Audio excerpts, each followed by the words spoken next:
conviction and a deep sense of responsibility for the new Patriotic Party and the Republic of Ghana. Over the past several months, I have embarked on a quiet but important journey across our party. I've engaged our national executives, our national patrons, the National Council of Elders, and I've met regional executives, patrons, and the Council of Elders in all the 16 regions. I've also engaged our presidential candidate, His Excellency Dr. Mahmoud Bawumia, President Kufuor, President John Ajikun Kufuor, President Akufo-Addo, and our parliamentary caucus. These engagements were not a campaign. Let me state that clearly. The formal campaign has not begun. The party has rules, structures, and processes. I respect those rules and I will submit myself to them. Campaigning can only begin after the appropriate internal processes have taken place. What we've done so far has been consultation, listening, reflection, and reconciliation. I've listened to elders of the party. I've listened to grassroots members. I've listened to constituency and regional leaders. And I have listened to women, youth, patrons, former executives, former appointees, members of parliament, and parliamentary candidates.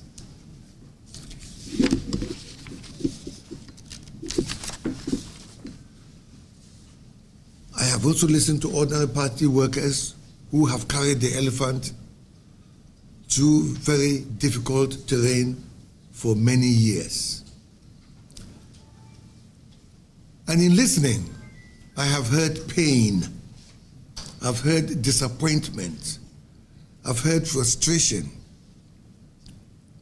but I've also heard hope. I've heard loyalty. I've heard courage.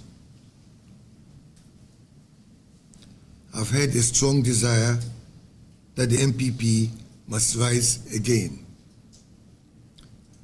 It is after these extensive consultations that I'm here today to formally announce my intention to offer myself, subject to the rules of the party, for the position of national chairman of the NPP.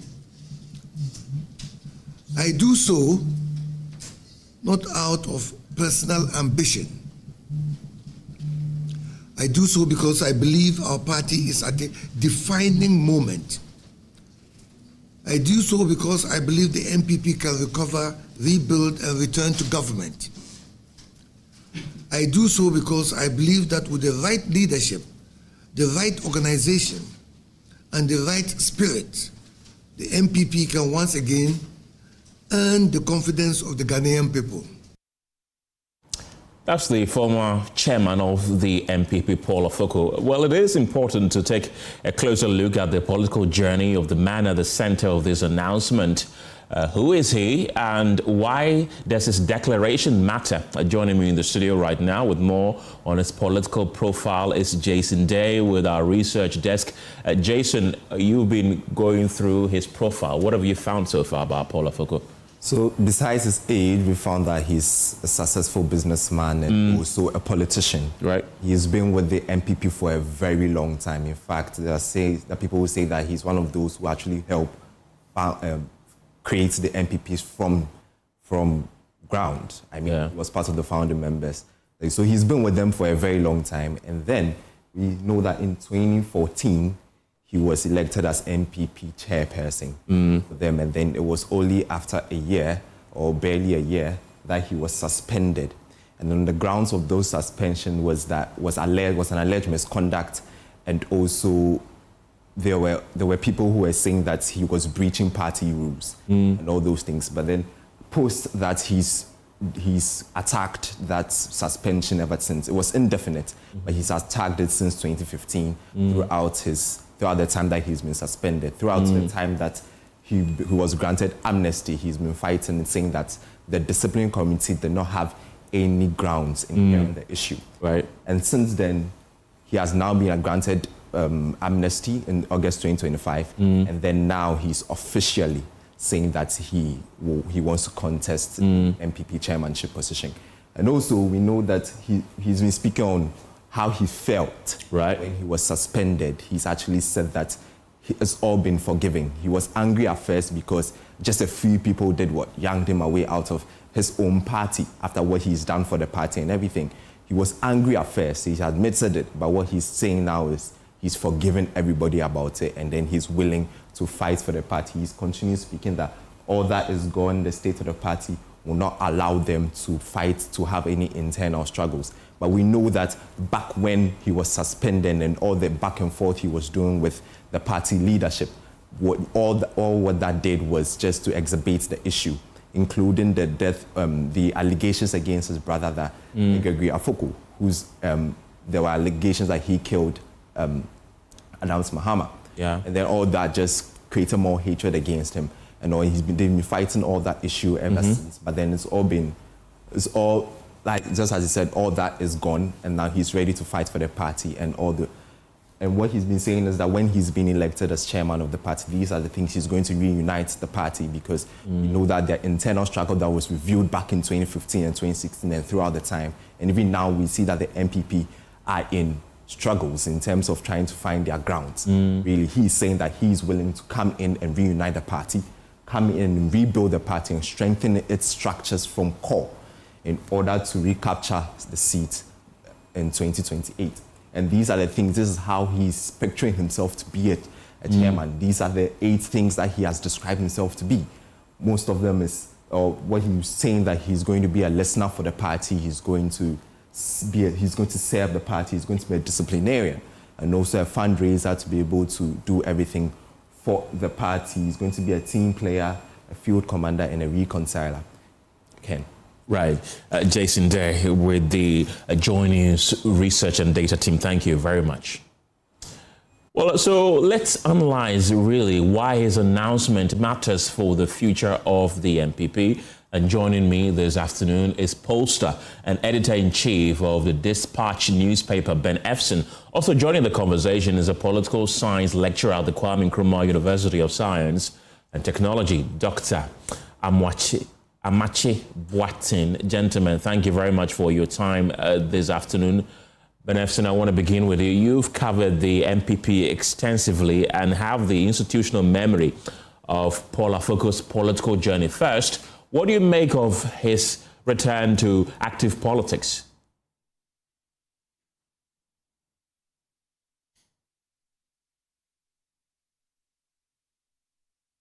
Hello, Ben. If you can kindly unmute your microphone so we can hear you. Can you hear me now? Much better. Yes. I'm saying that Afoko basically has mixed politics, especially NPP politics, and he wants to come back. Okay, and he has appealed to those who have returned to the party to come back, or who have left the party to return back to the party, personalities like Alain Martin and others. Is it really important, this appeal at this time? Well, I'm sure the voting will decide people who are still in the party when he was chairman. They will be able to pass judgment on, before he was suspended, whether the work he had done. From history, they'll be able to judge whether until he was suspended he had done well or not. So basically, those who had seen him work will be his ardent supporters who will campaign for him. That's quite interesting because this is a man who was suspended indefinitely about a decade ago, and just last year he was granted amnesty. In his declaration speech, he did say that he's forgiven everyone who wronged him in the party. But how do you think that delegates within the party will welcome such a person who was considered an outcast for more than 10 years and is now making a comeback? 10 years is a long time in terms of delegates who were there at that time. I'm sure 10 years ago, those who were delegates, perhaps, or maybe maximum 15% will still be delegates who will cast their vote. So I'm sure that only a tiny minority who will remember what he did will cast their vote. At least that will be to his advantage in terms of those that he will be convincing to vote for him who wouldn't have been there 10 years ago. Benefson, don't go yet. Let me bring in Dr. Amache Boateng, who is a political science lecturer at the Kwame Nkrumah University of Science and Technology. Dr. Amache Boateng, thank you very much for your time this afternoon. What do you make of the announcement by Paul Afoko? Of course, we all knew that it was coming. Good afternoon, and let me say good afternoon to your viewers. I think it is good for the NPP. It is going to sort of regalvanize the party. The man actually stands for reconciliation. Given what has happened, his personal loss, what I mean by this is his suspension. He was making a political career. Then it was like, at the time he was getting to the highest point, in the party, to chair the party, and if you like, work with the party to win political power. What happened to him happened. So it was indeed a major loss. And like he said, he didn't take it lying down. He was angry, and rightly so. And let me also quickly, include Mr. Kwabena Japan. So if, in spite of all that happened to him, he's ready to let everything go and to come back to serve the party, then obviously there's someone who has the party's interest at heart and who, like he's saying, will be able to bring back all the people who, for one or another reason, have become disaffected and have, if you like, maybe decided to stay aloof, withdraw, or even gone out of the party. The party needs all of its members. So then the announcement by Mr. Afoko really, to me, should come as good news for the party.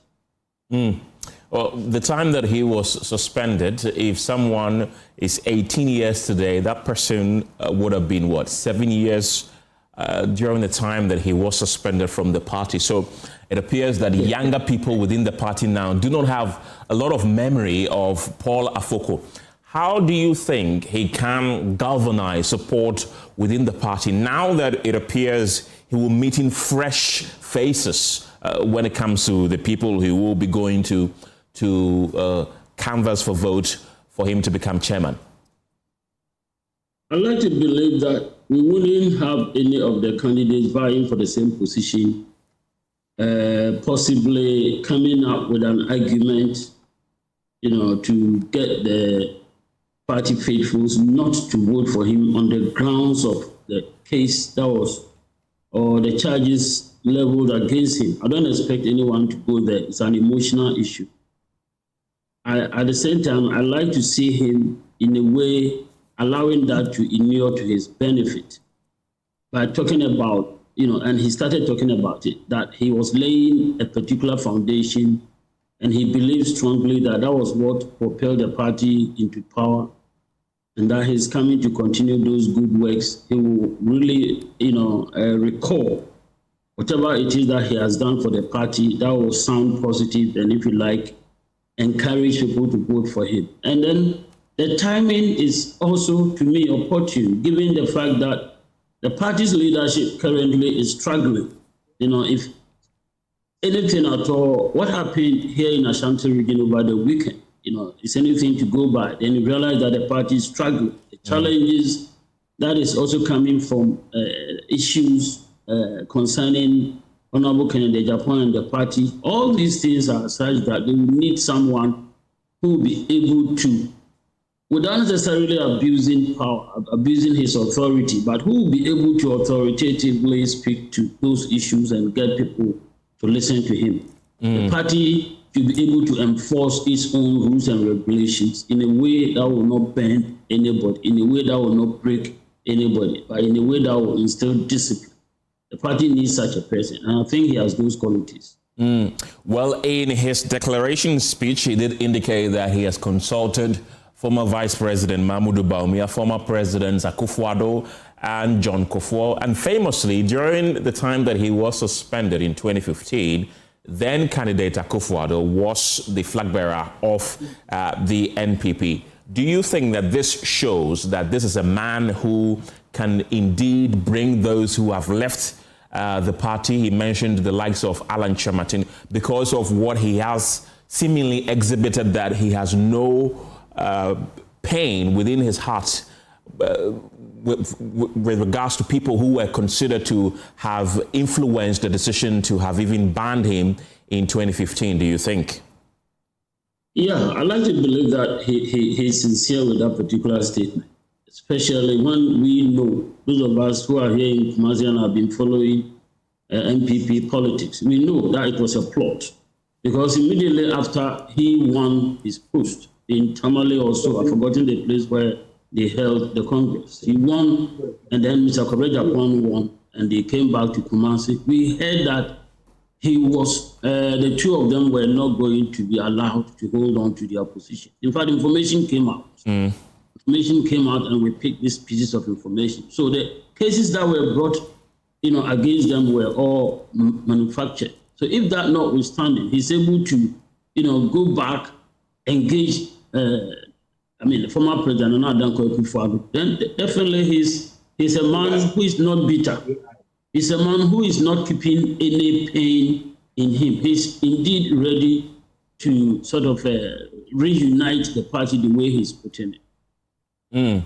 Dr. Amoachi Boateng, don't go yet. I still have Ben Efson with me. He's the editor-in-chief of the Dispatch newspaper. Ben, thanks for staying on the line with me. There are those who are also raising the concern that it's about time the party moved on from the old folks like Paul Afoko, who has held the chairmanship position before, and look forward to a new generation of new leaders for the party. Do you agree with those suggestions? Oh, I believe that the other side of the coin is that it puts him in an advantage. He's not better. He doesn't belong to any group. So if you are looking for somebody who is going to be fair without carrying any baggage, that gives him an advantage over the others who would have been playing roles at various points within the period. Well, he did mention that it was his policies that laid the foundations for the NPP's victory in the 2016 elections, although at that time he had been suspended. Is there any truth to that? Oh, yes. You see, at the time of his suspension, he would have started and implemented policies and decisions. So at the time of his suspension, the NPP's road to victory had started from perhaps the policies and the things that he had done. So he has a point there in terms of how he contributed to the NPP's 2016 victory. I mean, the campaign is going to be interesting. And one of the things that, one of the advantages he will have is that maybe the others will spend time trying to disprove whatever he's putting up. And in the process, they'll be campaigning for him. Well, now that you brought that up, let's look at his chances. So far, we've seen him declare officially. We've also heard of John Bwedu, who also says that he is likely to contest. Let's look at the possible chance of Paul Afoko. Does he stand a chance, you think? It's difficult to go into the heads of delegates. You know, they are a select group of people within their political party. Definitely, many delegates will have their kingmakers. They will have, and I think that all those who are contesting for the national chairmanship, their success or otherwise in the election will be how the kingmakers, how people important in the party influence their delegates. So that is going to be, I mean, the elections will be, I'm sure, dicey and very close. Don't go yet. Let me ask the same question to Dr. Amache Boatin. Let's look at the chances of Paul Afoko. Does he even stand a chance of leading the party as its national chairman if he contests? So far, my understanding is that 3 people have come forth. Mr. Boache Jako, John Bwedu you mentioned, and then Mr. Paul Afoko himself. I don't know whether there's any other, if you like, contestant or aspirant that I'm not aware of. I see the contest to be essentially between Mr. Paul Afoko and Mr. Boache Jako. And to me, it's going to be a keenly contested contest because the two of them, you know, have been in the party for a while. Mr. Boache Jako has, at least on 2 or so occasions, if I recall right, you know, contested to lead the party, to become the party's flag bearer.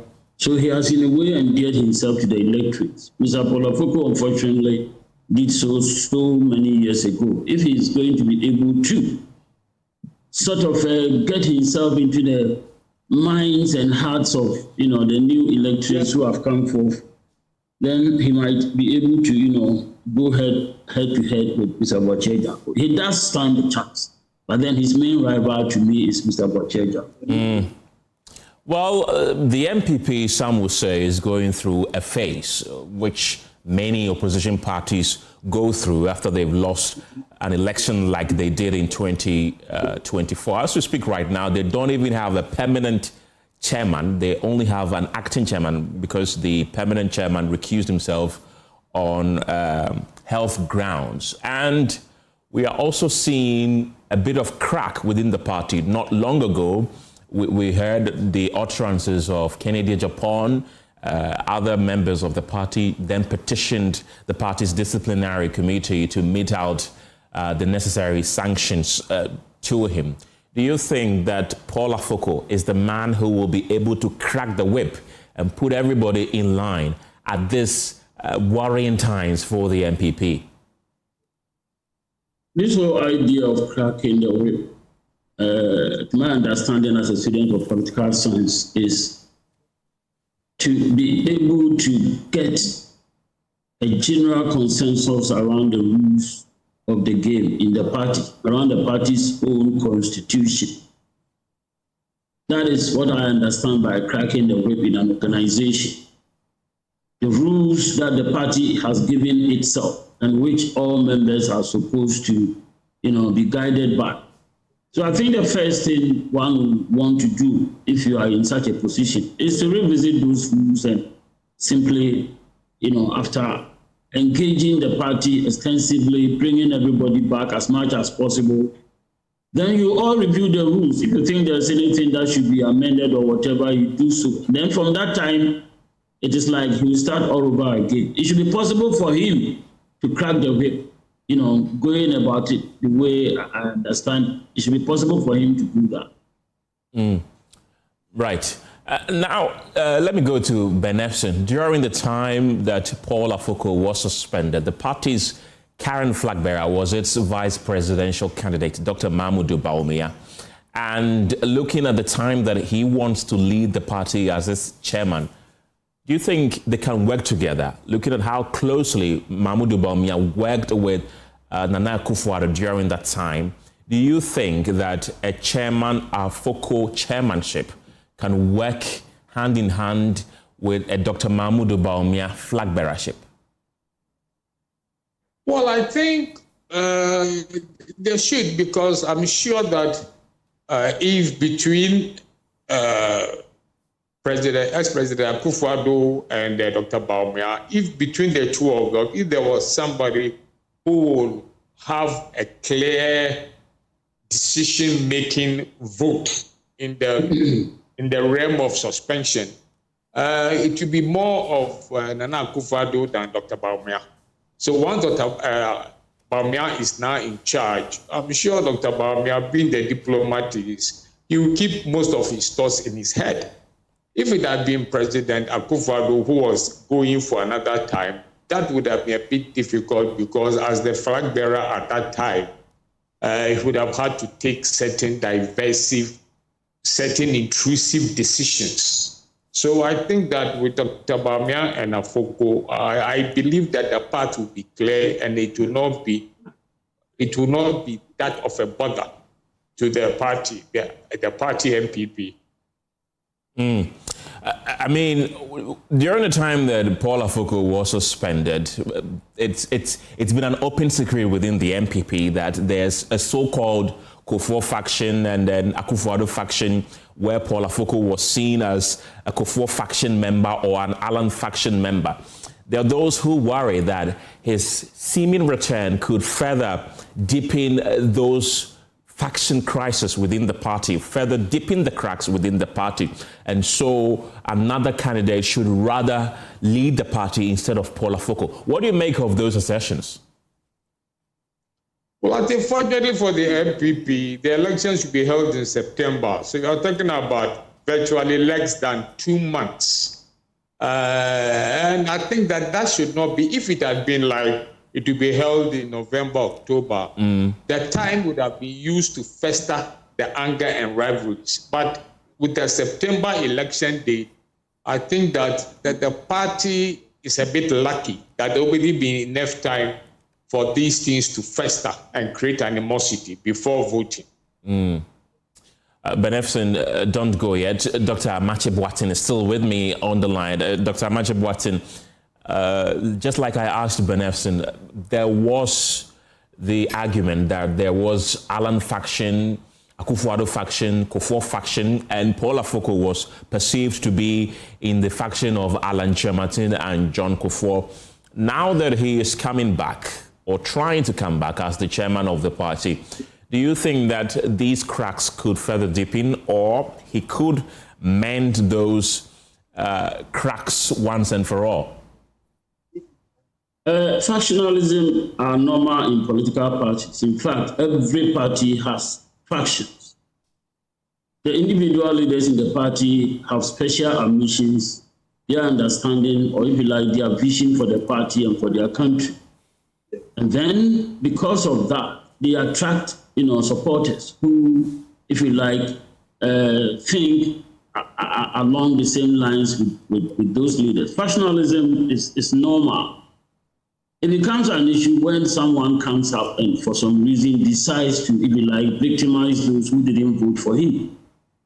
Let me quickly recall the case of President Clinton applauding former President Obama for giving his wife Hillary a post. President Clinton openly acknowledged that Hillary really stood against President Obama in the elections and even suggested that President Obama might be killed. Factionalism is everywhere.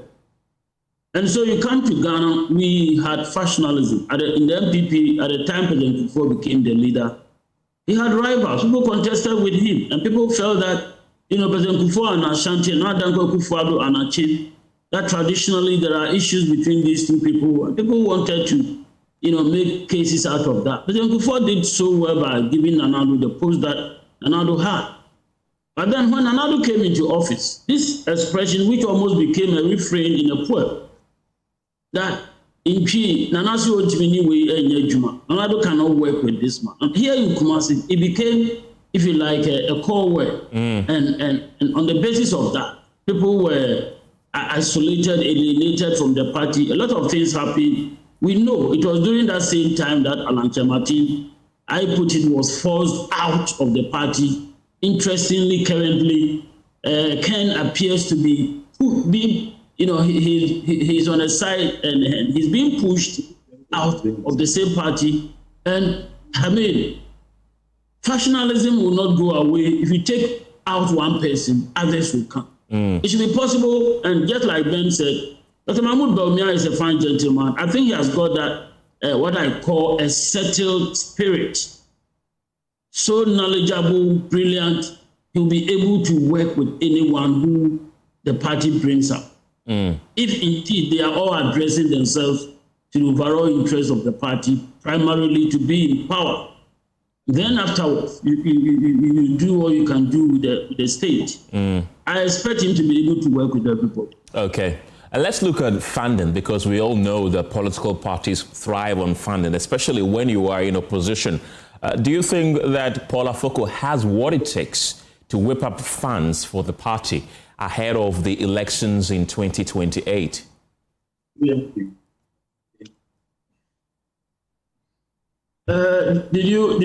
Did you address me or? Yes, Dr. Amache Boateng. Yes, you.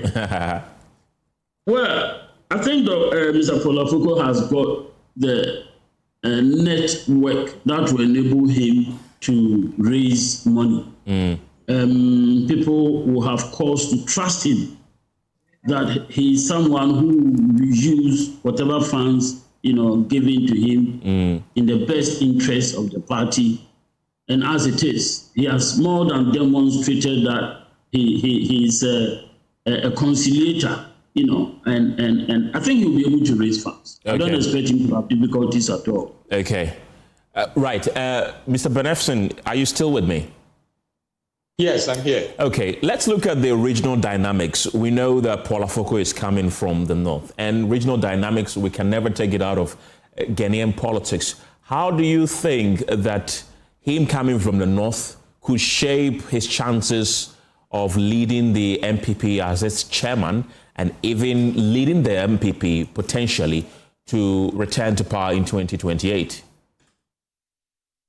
Oh, I think that Dr. Bawumia and Paul Afoko coming from the north will strengthen the NPP's chances of getting votes from swing voters in the northern region. I mean, everybody knows that the NPP relatively does better in Akan areas. So Afoko as chairman, Bawumia as candidate, younger people in the northern region will feel obliged if they want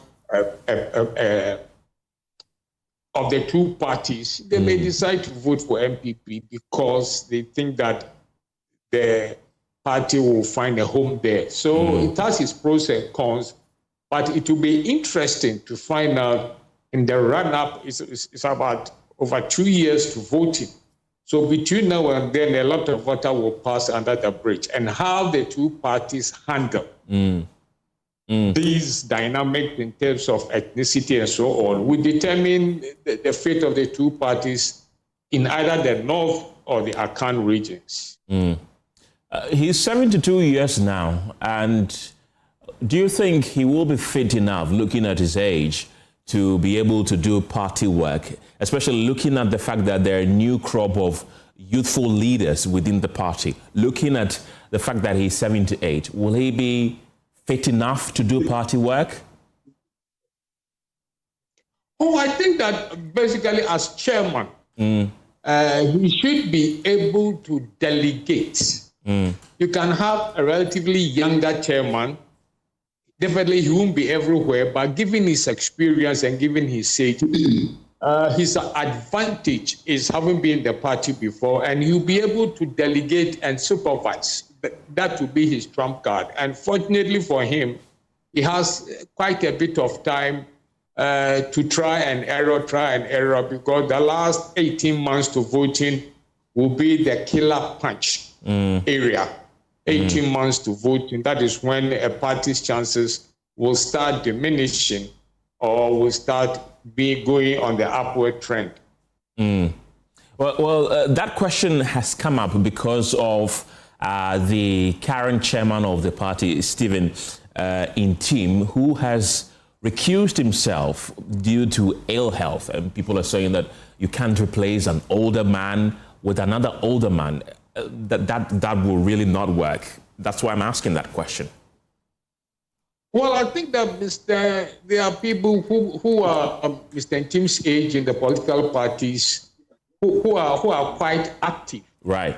So it is not, I mean, you can get a 72, 75-year-old man who's healthier than a 60-year-old man. And I'm sure that, Mr. Afoko knows his state of health. And if you prefer that, he knows that he's not well and he's going to take the chairmanship of the NPP, one of the two big parties, he knows it will have an effect on his health. But I'm sure he has checked his health, and I'm sure he wants to give a try.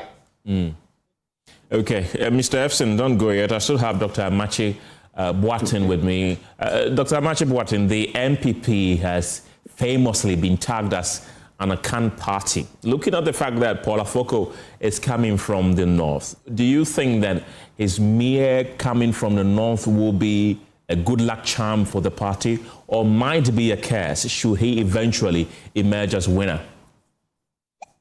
I like to believe that NPP has gone beyond this sort of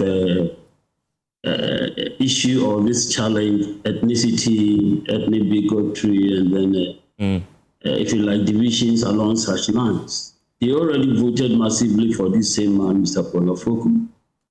And it will interest you to know that the NPP being an Akan party, if reference is made to Ashanti region, there's no other region like Ashanti region that houses everybody in Ghana and allows them to practice their cultural tradition, their leaders, and so on and so forth. You will get every notable ethnic group in Kumasi. They are not just here in Kumasi. They are allowed, they have seats at Manshia. Growing up at my village, the Zungo chief had a seat at the chief's palace. So people grew up side by side with people from other parts of the country. So, and the NPP has already demonstrated that. They voted massively for Dr. Bawumia. And I was telling myself, those who felt that they needed some schemes, grand schemes to get Dr. Bawumia to lead the party, were only doing the party a disservice because their actions and inactions might have hurt the party. Dr. Bawumia is very popular, and people who know him here, even in Ashanti region, were going to vote for him on his own strength, irrespective of where he comes from. So I don't see this to be an issue at all. I don't see this to be an issue. I don't expect ethnic factors to come up during the campaign. I don't expect it to, happen once. I don't. But let's look at it on the bright side, though. You are likely to have a candidate from the north leading the NPP, and then a chairman from the north as well. Will it be able to get the NPP more votes from northern Ghana? Because as it stands now, even in the upper west region, they don't have a single seat there. Do you think this could help whip up sentiments up in northern Ghana and boost their votes there? There's this issue that I think we need to address, quickly. Parties in opposition getting the opportunity to come into political office, if you like, examining the fortunes of parties in opposition. What do they do to get the electorates to listen to them? Is it just by talking? No. It's always been based on the lack of performance of the government of the day, the party in government. So when the party in government doesn't perform, then people tend to the opposition. So on an issue of this nature, I don't expect those factors to be major issue as to enable the NPP to come back into office.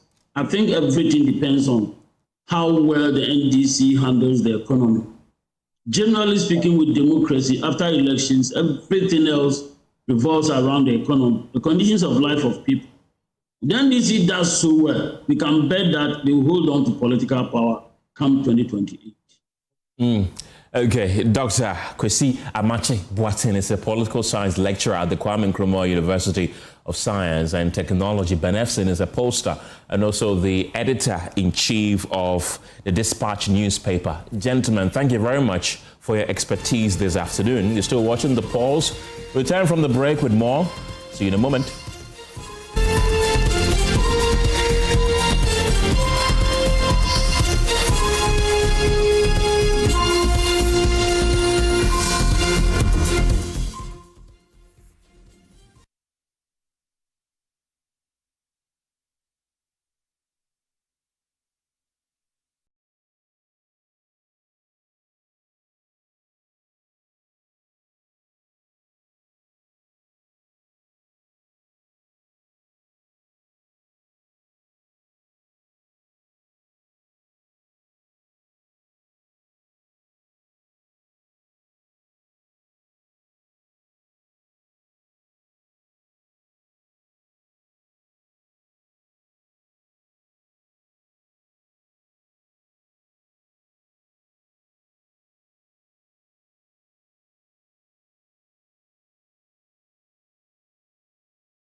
Distributed by NS Chemist Limited.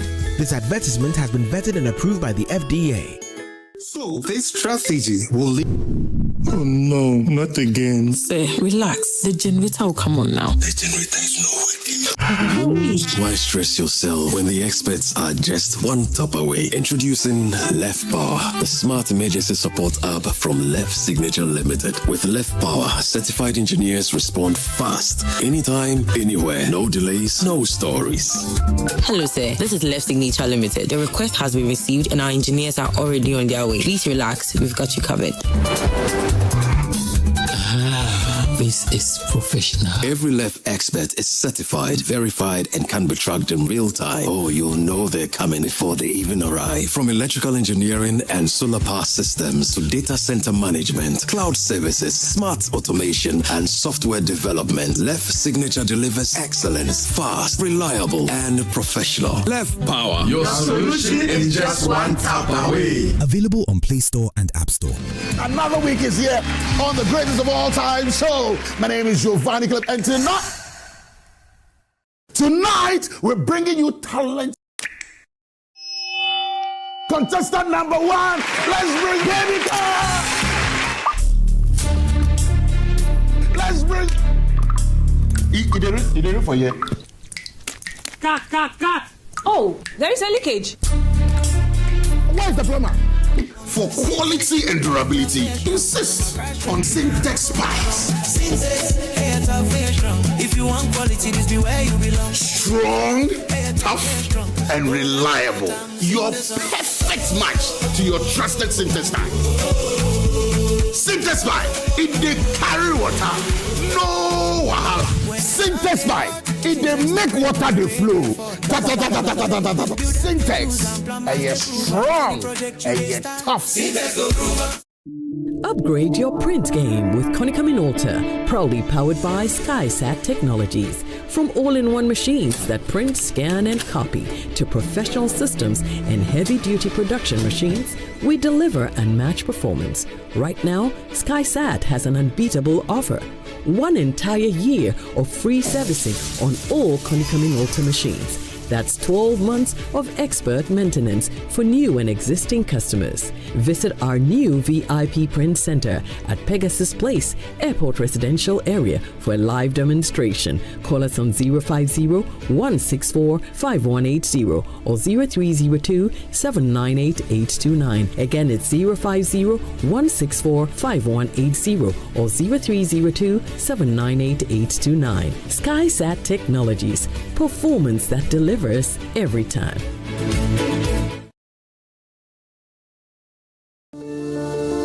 Palladium Residences in Achimota isn't just an address, it's the home you truly earned.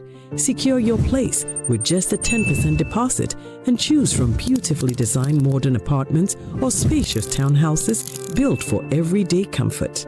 This is more than a building. It's a vibrant, curated community with a clubhouse, state-of-the-art gym, and an on-site hotel. all at ABC Junction, minutes from Achimota Mall. Enjoy city energy while retreating to your private sanctuary. Call now to reserve your unit and benefit from limited launch incentives, including priority unit selection, executive pricing, and flexible payment options available. Don't miss the chance to pick the best homes. Book your private site visit today. Call 050-9823-424. Palladium Residences. Live smart, invest better.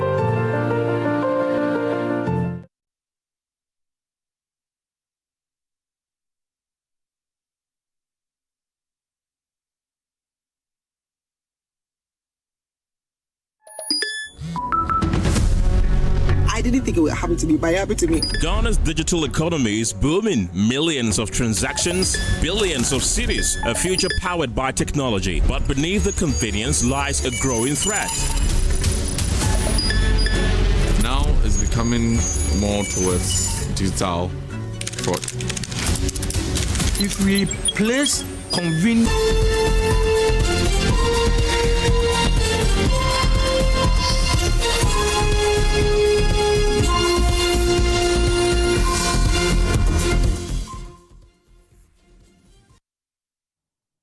Hello again. A ticking environmental and public health time bomb is looming over Kpong, Tema Community 25 and surrounding communities as the Kpong landfill site deteriorates beyond capacity. Residents living near the site are demanding its immediate decommissioning, warning that the overflowing waste is exposing them to serious health risks.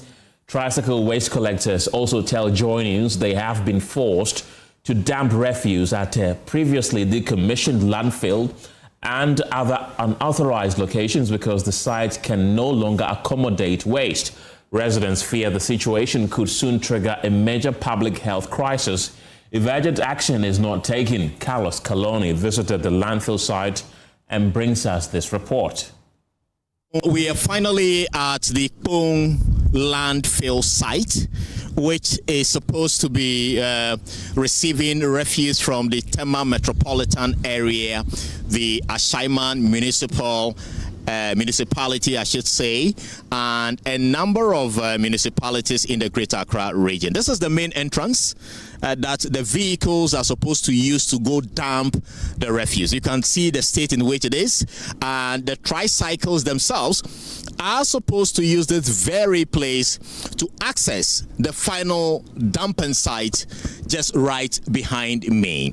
And some of the Aboboya riders or the tricycle riders that we have been speaking to are telling us that the entrance alone is a big challenge for them to be able to finally take their refuse to the final dump site.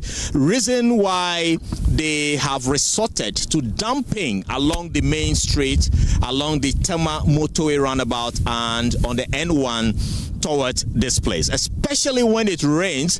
It's difficult for them to even access it. In fact, a while ago, we witnessed a truck, a big truck, I should say, trying to use this particular stretch to exit the dump site. It was a lot of work for a heavy truck. Let's talk of a tricycle.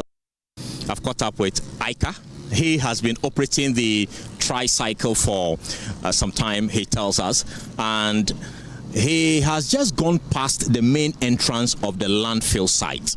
And so I asked him why he did not use the entrance to go to the dump site itself. No, you know, go top. The route no good. So where do you dump? Me. So now, right now, where are you going to? They go the distance, they bola new old one. Old one no, they go drop them. That's as the road no, you good small. Ama you know good prop, you good small. So is there anybody there receiving the bola, and are you paying when you go there? You go, yes, some you go pay. You go pay no for you go drop them. How much? 1.7. This truck you pay 1.7. 1.7 before you are allowed to go dump. You get the person you go at the 30 CD. That time you go pay the 30 CD. That time you go pay the 20 CD. So you are telling us that before you dump this tricycle full of refuse at the decommissioned site, you have to pay about 200 cedis, right? Maybe 200 cedi. You know, get community the inside before you go drop them for the person go push the motor key. You go give me the 30 cedi. The guy I go see top the ball at top. It be 1.7. So if you are not able to pay the 200 cedis, what happens to the baller? Bosu, that size me don't know. Me if you may wake it it be like this. Before you go take the baller, the house inside, you go come drop them. Yeah, I mean that those your friends or your colleagues who cannot pay the 200 to dump it, where do they dump? They can also not go to the site because the road is bad. Where do they dump? I know that my place, you know, only they work, you know go that size. You know, see him today, me he take the baller, no. You know, go fee the baller go sleep, my motor care inside. He go spoil the tie, the hingim. Ali go feed the drop am that size, no. Here you good plus the other one. So is that the reason why some of your people dump it on the road? No, my people go come that size. No, but there are other people who dump on the road, right? Well, you don't know. You don't know that one. You don't want to confirm that. So how much do you get if you load the whole thing? How much is this? That time, no, you go get the 5 million. That time, you know, get that size. So there are times you get 500 cedis. There are times you don't get 500 cedis. So out of the 500 cedis, you're going to pay 200 cedis to dump. Then you buy fuel, say 100 cedis. So your profit for the day is about how much? 200 cedis? Like this, my profit will be 200 cedis. You go chop small. That time, no, you go put them the small, the 50 Ghana and 30 cedis go. Does the district assembly or the municipal assembly, do they pay you any money apart from what you collect from? No, you don't pay. They don't pay you any money? No, they pay you the money. Okay. Nothing. Alba, is that the name? Alkaidu. Alka. Thank you so much for speaking to us here on Join You. So that's him, that's his truck. He just bought it, his tricycle. And of course, a number of such trucks are going to dump at the decommission site. So it's important to establish the clarity here that here at Pong, there are 2 landfill sites. There used to be an older one which was decommissioned years ago when the engineered landfill site was commissioned. But that has also gotten full and has officially been decommissioned. As a result, many of the refuse have now shifted to the original site, which was decommissioned. That's what is being used now. But Akbar is telling us that they find it difficult to access the site because the entrance is terrible and it's so high, so much that the tricycles are unable to go. And so what they have resorted doing now is to go to the engineered landfill site, which has been decommissioned, and there's someone there that they pay 170 cedis to take care of it, and they also pay some 30 cedi or 20 cedi, culminating to about 200 cedis a day when they go and dump. And that's where many of his colleagues have resorted to because of the challenge they face here at the entrance and the fact that they are unable to also climb to the top. Well, residents living around the landfill site are calling for it to be decommissioned, saying it has reached its full capacity and is indeed exposing them to health hazard. Amina, who has lived here for 10 years, also alleges that waste products are often taken from the site and sent to open market for consumption. So how long have you been living here? 10 years now. I'm living here 10 years now. And I can say the road is very bad and the dumping site, as at now, the rainy season from, let me say, March to this month now, because of the rain, this place is not safe for us. And it's affecting we around here also because of the scent. Especially if they bring fish, the fish that have been spoiled, and let me say fish and rice and those things, they dump it here. They dig hole and dump it. And if they bring another one too, they have to dip that place, that same place again and dump it. And it's affecting us. The area is not okay. As at now, the boiler is full. They don't have to dump it. So how is this affecting your children? If we go to the hospital, normal times they will say the scent. maybe the area we are at, maybe some scent or dust is disturbing them. So I think it's the boiler. Because if they dig the hole or they are using machine to, let me say, arrange things, the scent will come out. It's like vapor. Vapor. Let me say vapor. It's very high. The scent is very high. As at now, if you are here, you can hear the scent. Now it's not smell because today is Sunday. Like today is Sunday. Monday, Tuesday, Wednesday, you cannot stand here. Even the police station is disturbing them. The workers, I can say the workers, not. And you've been living here for the past 10 years? 10 years, yes. Why don't you relocate? Because of money. Because we invest. See, you can see where we put our distant structures. It's because of money. That is where we are still here. What would you want to say to the authorities? Sorry? What would you want to say to the authorities regarding this particular landfill site? I can say they have to close this place. Or if they don't want to close it, they can help. Even the workers are suffering. The people working at the dumping site, packing the bad things and be going to sell to others in the market. They have to stop them first. After that, they are picking things from here, going to sell in the market. They condemn. You see the police and those one wearing white. What are they calling them? The ones looking after, let me say, the tankers and no, not the tankers. I don't know. The city guards? No, not the city guards. If they are coming to dump the things, we have some people follow that. They wear uniform like police, some like police. Custom? Like, okay, the custom. That is custom. They follow them and dump the thing. After they left, they will come and dig it and sell it for those Muslims ladies. And they will send it to the market and sell. Yes. You've seen this happening here? I'm here, so I'm seeing them. You can see them selling it. Maggie, keep. If you see the Omo, the so clean and Omo in the rubber, they tie it in the rubber. The white rubber. Those things are from these places. Those are the expired products? Expired products, because there is no expiring date on that. Even if it is expiring date, they'll pour it in another rubber and then tie it small and sell. Even rice, tin tomatoes.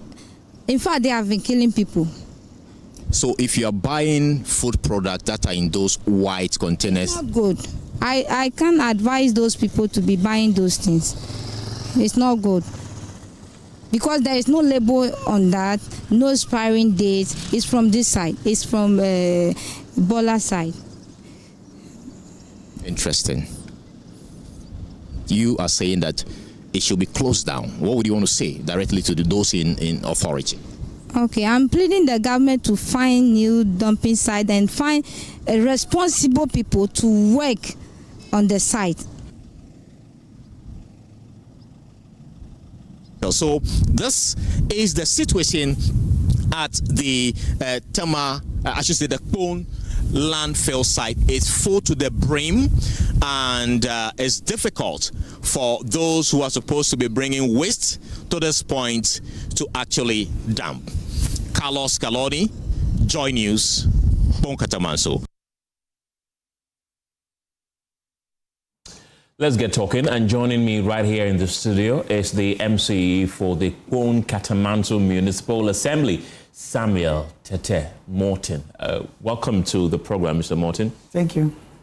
You've been seeing what is going on in your municipality. How disturbed are you about these things? Yes, the situation is very, very disturbing, as both community and corporate bodies are all complaining. Yes, the complaints got to the local government minister, Honorable Ahmed Ibrahim, and proactively he moved to the landfill site very early this year. He was there himself to have a look at the situation, and he came out with a few pragmatic steps, and plans are underway to make sure either it's being decommissioned entirely, move everything to a different place, or decommission totally and move all the heap of rubbish we find there, make the place very habitable for humans. We'll come back to that topic, but let's talk about the June 29th floods that devastated parts of the Greater Accra region. How affected were people in your communities, and how are they holding up now? Okay, so we have few of the areas getting flooded, especially those lying within low lying areas. A place like Puete. So Puete is where the municipality start from, just by the sea. We have few mud houses there that got collapsed. Yes, and then another low-lying area is within the Pontan is Ship itself. Dotia getting closer to Leonardo. That area used to be where we have 3 streams combined together, and that is the main source of all the water. So that's where we have Aquilika, Kwoko, we have Jovo, and the rest. We realize that effect of human activities is what caused that thing. Plants are afoot to move all those structures, impeding the waterway, those sitting on the corridors of the water, so that at least it will be a thing of the past. We did not have major impact, simply because last year we did proactive work. Last year when I came into office, the assembly with support from Urban Roads and then the Ministry of Local Government, we did much dredging and then deseating. Yes, that was able to save the situation for us.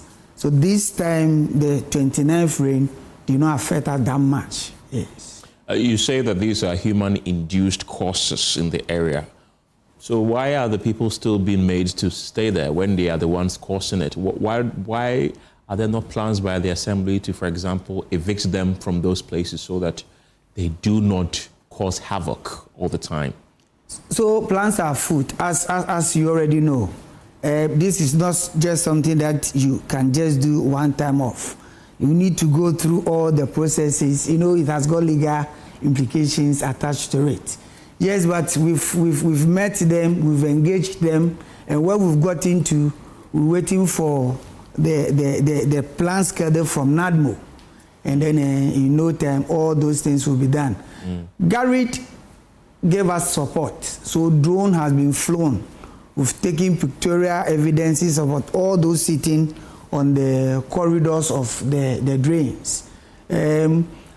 We have images spanning from 8 years ago, how the place looked like, who have encroached, and what needs to be done ASP. So can you assure us that as soon as practicable, what needs to be done will be done? Very, very soon. And the last engagement with them, I made them aware that critically we've identified 14 structures sitting on the corridors of the water. And you can't sit on the water course expecting government to be coming to your aid day in, day out. The activities there doesn't rest with them alone. Now it's affecting other people. So if there need be to move those 14 for the entire area to be saved, we need to get it done. We've already engaged them, and I've given them the needed assurance to start moving out of the place, so that in due course, when the setup is ready for those structures to be moved, we will not be having challenges. Yes. Okay. Let's go back to the landfill site that I said we would turn to.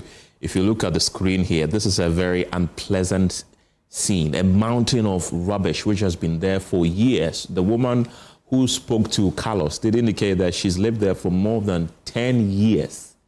10 years, and it's been there. It predates even since she's been there. Really, we always hear of the assembly saying we're going to do something about it. We're going to do something about it. But Mr. Morton, please hold on for me. We will come back to you shortly, but we understand that there's a breaking news that we have to bring to our viewers right now.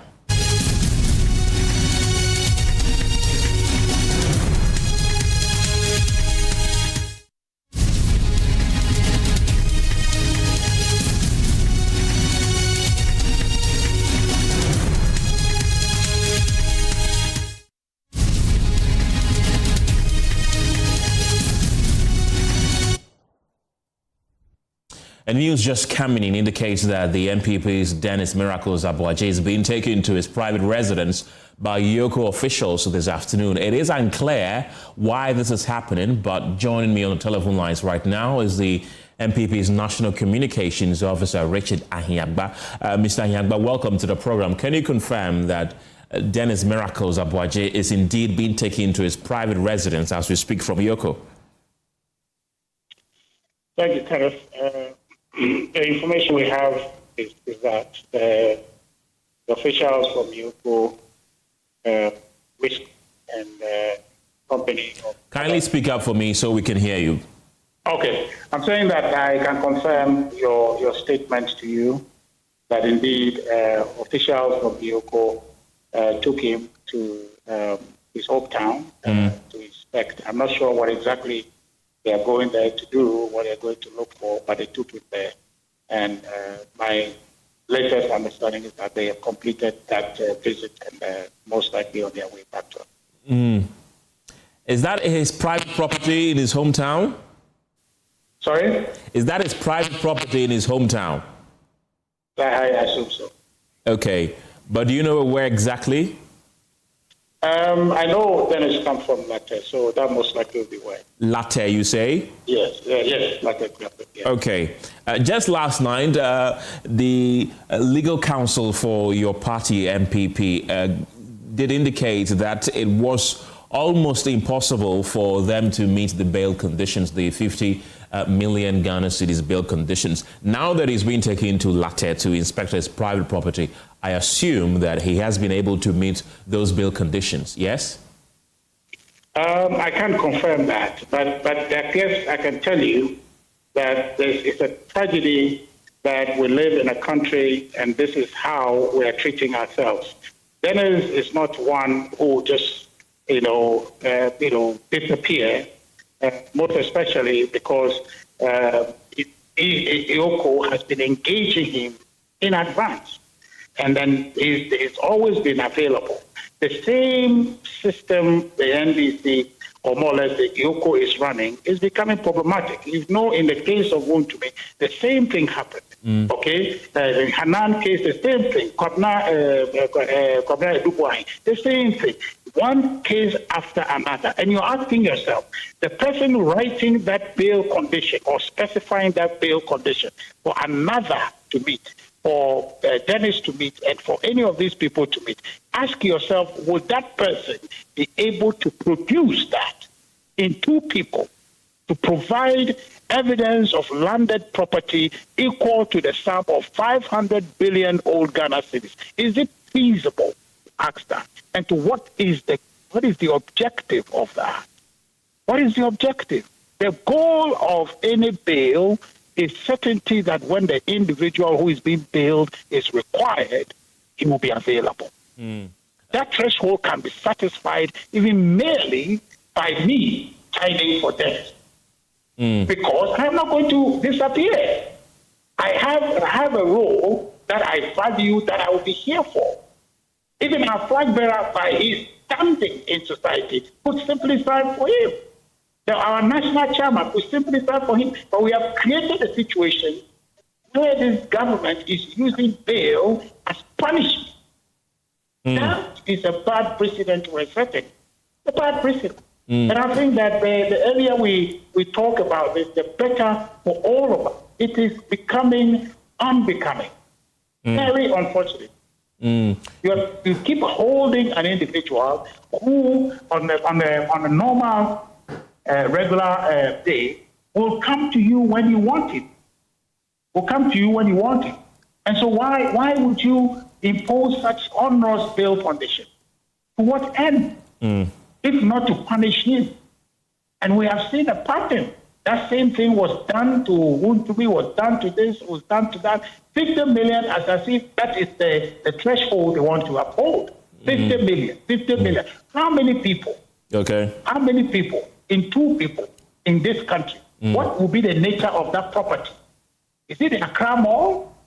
Is it the entire town of Latte? Is what they are going to guarantee for that amount?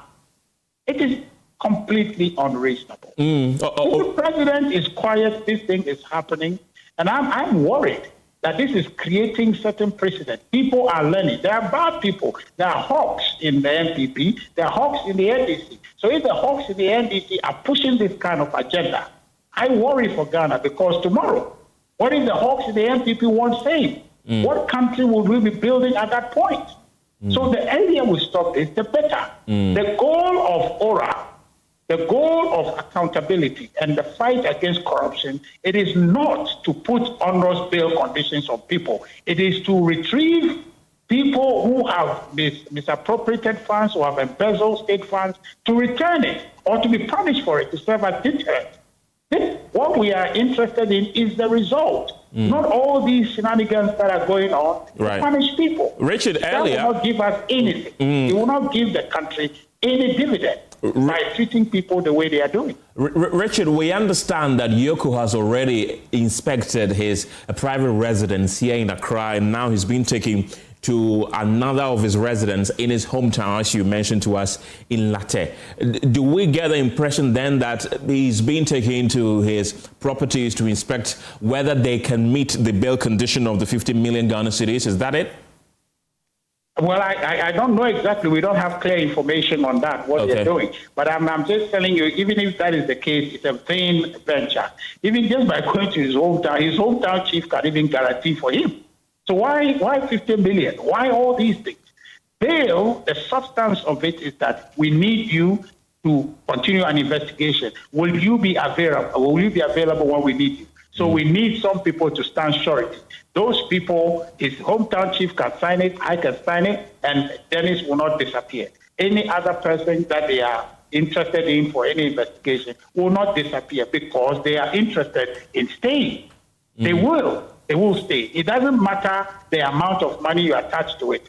But we in the new Patriotic Party are interested in accountability, and we will not shield anybody. And no one from our fold will want to evade accountability. So please, this thing that is happening, Mr. President must intervene to stop it, because it's not right. It is setting bad precedent, and if we have bad people have access to power tomorrow, they will use these things as precedent to want to visit that upon ourselves, which is not acceptable. Let's fight corruption. Let's fight it within the bounds of common sense and within the law. Do we have any indication whether he's in the company of his lawyers as he's been taken to his residence in his hometown? I doubt it. But then I'm sure that it will be in the company of Yoko officials that are taking him in and then back to Accra. Stay with me, Richard Ahiangba. He is the Director of Communications with the opposition New Patriotic Party. If you're just joining the conversation, the indication we're getting from Richard is that Dennis Miracles Abuaje, the spokesperson for the NPP flag bearer, Dr. Mahmoud Bawumia, is being taken to his private residence at his hometown in Latte in the eastern region to inspect his private property there. He tells us that he cannot confirm whether he is in the company of his lawyers. And also, we are definitely making calls to get more from this developing story that is just coming to our news desk. But in the meantime, though, I still have in the studio the MCE for the Kpong Municipal Assembly, Samuel Tete Morton. Samuel, we were briefly interrupted by the story of Dennis Miracles Abuaje being taken to his hometown, but we were talking about the landfill site at Kpong, where people are raising concerns, the health implications, the pollution of the environment, what so on. When exactly will this be cleared from the area? Okay. Yeah, so like I started by saying, stage where we got into, we had a dialogue on it in April. Yes, and the ministry, as I said, is putting a white paper on it to be submitted to cabinet. Meanwhile, the Minister for Local Governance have instructed all places where we have transfer stations within the garage zone, that is Greater Accra, to be opened. And that is the stopgap we are all making for now. Those within our enclave are supposed to have been taking their refuse to the transfer station now at Ashaman, whilst those coming from elsewhere who come all the way to Pong to dump there within the shortest possible time, we're making use of Adipa and then the other places. Like I started saying, the minister is engaging private people so that a new place being acquired within the shortest possible time. We are looking at Agomeda, Ayikuma, and then somewhere in Sege, so that at least this one will be decommissioned entirely, as I said. Okay. And to what extent has it come to your attention that this is affecting the health of the people there, the socio-economic impact it is having on residents in the area? I live within the community, and that is where I have been all my life. You get it? So I know the impact of what is happening there. And that is why I said the minister has been very proactive. Growing up throughout, he has been the only minister who have driven out of his office, come to site, come and have a first impression of what is happening there. And I know he's putting in much effort. Health-wise, as the young lady said, yes, at times there are fumes that comes out of the boiler, and it is making respiratory very, very difficult.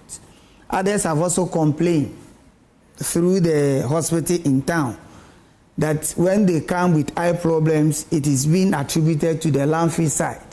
Others have also shown similar signs of cancer here and there, which we are all attributing with the facility as a result of the landfill site. Yes, so the time to get it decommissioned is now. But in the meantime, huge investment have to be made, getting a place where all this that me and you we are talking about will be deposited.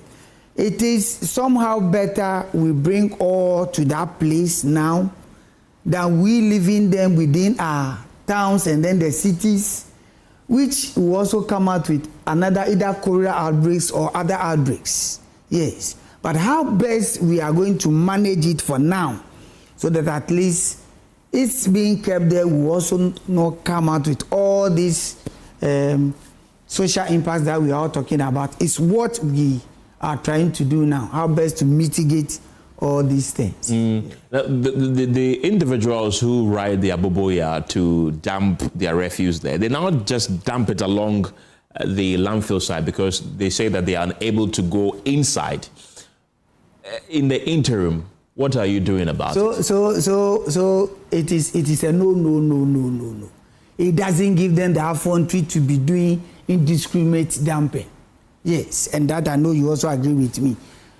People just want to shortchange the system. The young man we all saw via the interview, he said he, no matter what, will have to bring it to the designated landfill site. The others who also take it to the transfer stations, as we've all said. The landfill site where dumping is being done currently, where Carlos did the interview, was not designed as a landfill site. It was a place where gravel winning took place way back. Then it became very deep holes that started causing accidents. Because it's closer to the road, people started veering into here and there. So it started as a temporary measure way back in 1996. Okay? Then government attention got into it. Then in 2011, 2012, thereabout, the decommissioned landfill site came into existence. And that one was also built, that it should have lasted for about between 8 to 10 years. But because it was not properly managed then, something that came up within 2011, 2012, by 2013, it is full to capacity. So immediately, that one will have to be decommissioned. Yes, when it was decommissioned, almost all the refuse were moving to Adipa and then the other landfill site. Yes, then out of the blues, it started coming back to Po again. Then we were like, no, this one was first decommissioned before the second decommissioned one. The one that most people have been referring to as the carpeted baller. Yes, and it's a challenge. Now it has come as a national challenge that all of us will have to get on board to get it, find a lasting solution to it. A properly well-planned mechanized engineering landfill site that will have all the components that it comes with. You realize if this landfill site have been managed properly, there will be a place where first dumping will have to be done. Then segregation will take place. Those that needs to go back for recycling will leave through another window. Those that can decompose will be left at the landfill site.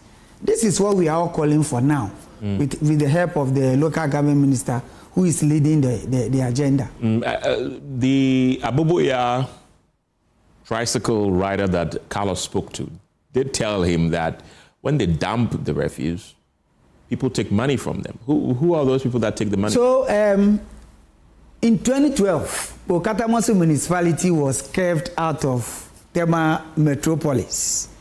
And just like what you said, this landfill site it goes way back.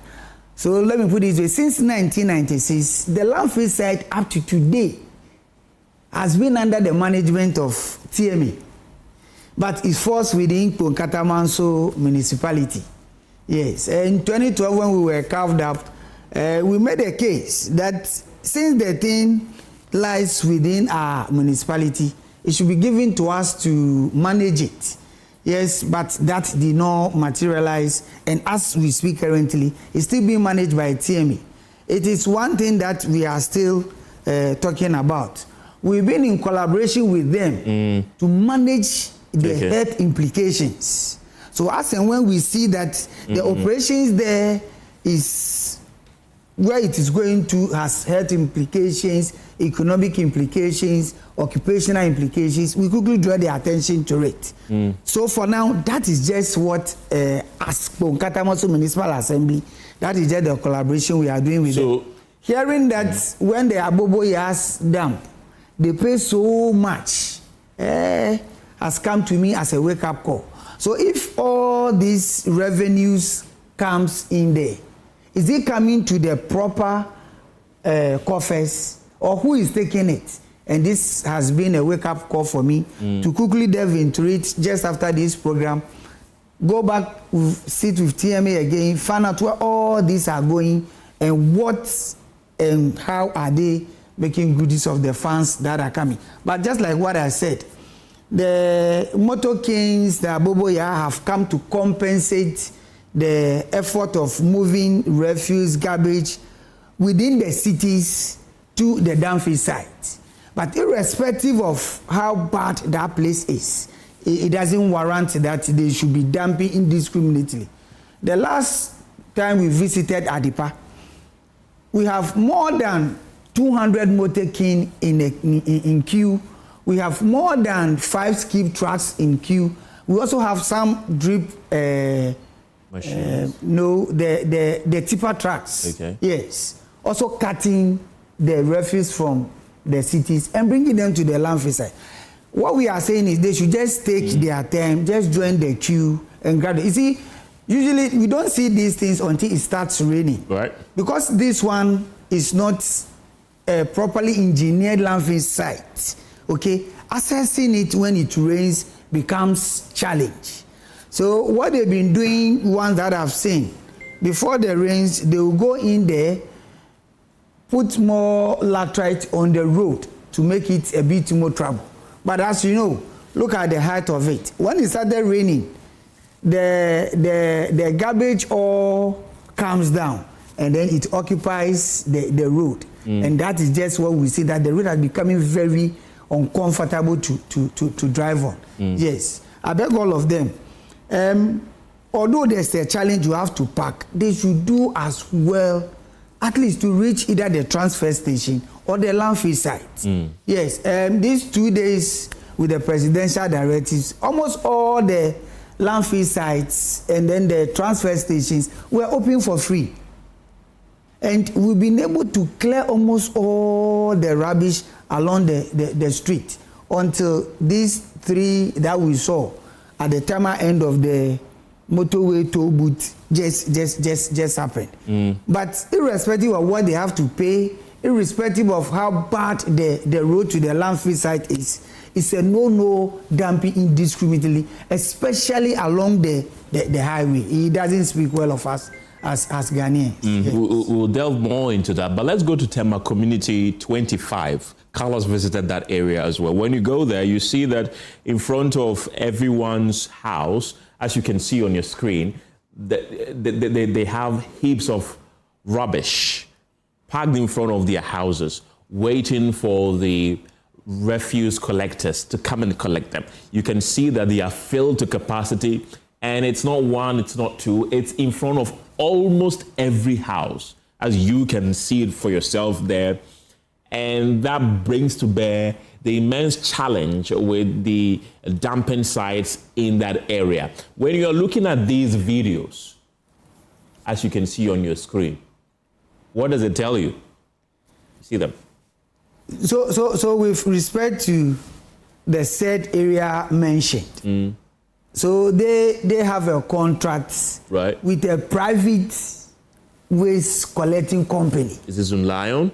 No, I can't actually tell. Okay. But we know we have a whole lot in the system. Yeah. Okay. So they have a contract with those people, and they have to be lifting their bins on selected days. Yes. So let's assume maybe they are supposed to lift their bin on every Wednesday. They go there and lift.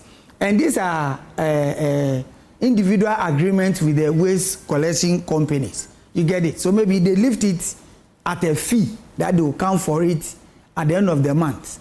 Yes, let's assume as a result of the rains, okay, that is quite difficult getting to the top to dump. The trucks that are supposed to move all these bins to the landfill site, maybe they are stuck in the long queue as a result of the road to dump. Yes. Right. That notwithstanding, you realize how they've kept it. Yes. When they kept it like this, it is not full to the brim that they can cover it. It also helps us. Yeah. You understand? Yes. So, since these things one way or the other will come, I will encourage them to get more additional bins so that at least it shouldn't be overflown. They shouldn't open it like that where mosquitoes, it will be breeding mosquitoes, house fly within the environment.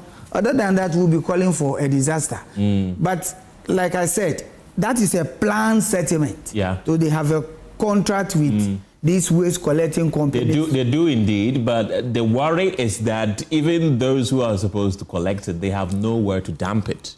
So the more reason why it is being left uncollected. So I started by saying all the transfer stations within Greater Accra have all been activated. You understand? They have all been activated. Yes, so they can liaise with them. Okay. If you can't dump it here, you take it to the transfer stations. Okay. Minister has found it tuned, and he has brought Zoomline on board. Zoomline has long hollow tracks meant for refuse transfer to the landfill site. So they can equally take them to the transfer stations. So within those in the 25, the men can go for them, send them to the Shaman transfer stations for onward transfer to the landfill site. Yes. I want to pick your thought on something. I know that it doesn't fall in your jurisdiction, but I just want to pick your thought. Along the Tema motorway, we see that the Aboboya tricycle riders defecate, throw rubbish indiscriminately there. Carlos, once again, was at that place, and it's an eyesore. You see heaps of refuse just by the motorway, and you see human excreta all over the place. What do you make of that? That is what I condemn initially, that it is a no. Yeah. We need not encourage certain things. Yeah. All of us have to get involved into this sanitation drive. The bus doesn't stop with one person, it stops with all of us. I am sure this young man has been doing this indiscriminate dumping probably maybe deep into the night when there's no eye there to see them. But they should also know as well that, Charlie, this is the environment me and you we have. And for that matter, we have to be there to get it prepared. From when you are coming from the Pom barrier towards the Free Zones Enclave, I noticed that in the first, because the median itself has been very bushy. So we started clearing from that side, and we put a spot fine on all those who have been doing this indiscriminate dumping. So we were like, if assuming you see somebody doing it, kindly take a picture of the person, forward it to my office. We'll give you a token of 200 Ghana cedis as motivation, so that you report such characters to us. We have put a few before the district court in Po. Okay. Yes, just to deter them. But we've come to realize that, yes, this is something that we have to encourage everybody to get on board. Saying that, and I've given myself that challenge. Although that end falls within the Tema metropolis, we are here to keep the city clean. Yes, I've called my environmental officer to see how best it will be communicated to them, so that within this shortest possible time, we mobilize and move everything there. Let's keep that whole stretch ready, and let's see what will happen. We'll beg of all of us to get involved, and it should be a collective effort to make our city very, very clean. Let's now talk about another worrying thing in your municipality, roads. I mean, we were talking about it when we went on the break, how bad the road network is in your area. It's one of the worst I've ever seen in my life, because I've lived there before. Sure. What are you doing about it? So the challenges with our road network also, once again, is a source of worry. Very, very, very. Let me use your platform once again to say a very big thank you to His Excellency John Dramani Mahama. First of all, for giving me the opportunity to serve in his government, and also listening to the plight of the people within Katamanso municipality. People living within the municipality will bear with me that for the past 12 years gone, we've even not seen 2 contractors on our roads. But through his effort, and then the Secretary Minister, Honorable Governor Sagbeja, currently for Katamanso, I can boast of 8 contractors who are all actively working. If had it not been these heavy recent downpours, they could have made a whole lot of impact with respect to the roads within the municipality. When you take a road like the one that spanned from Tor to the Pone Township, that Joe Shop is working on, they were far advanced.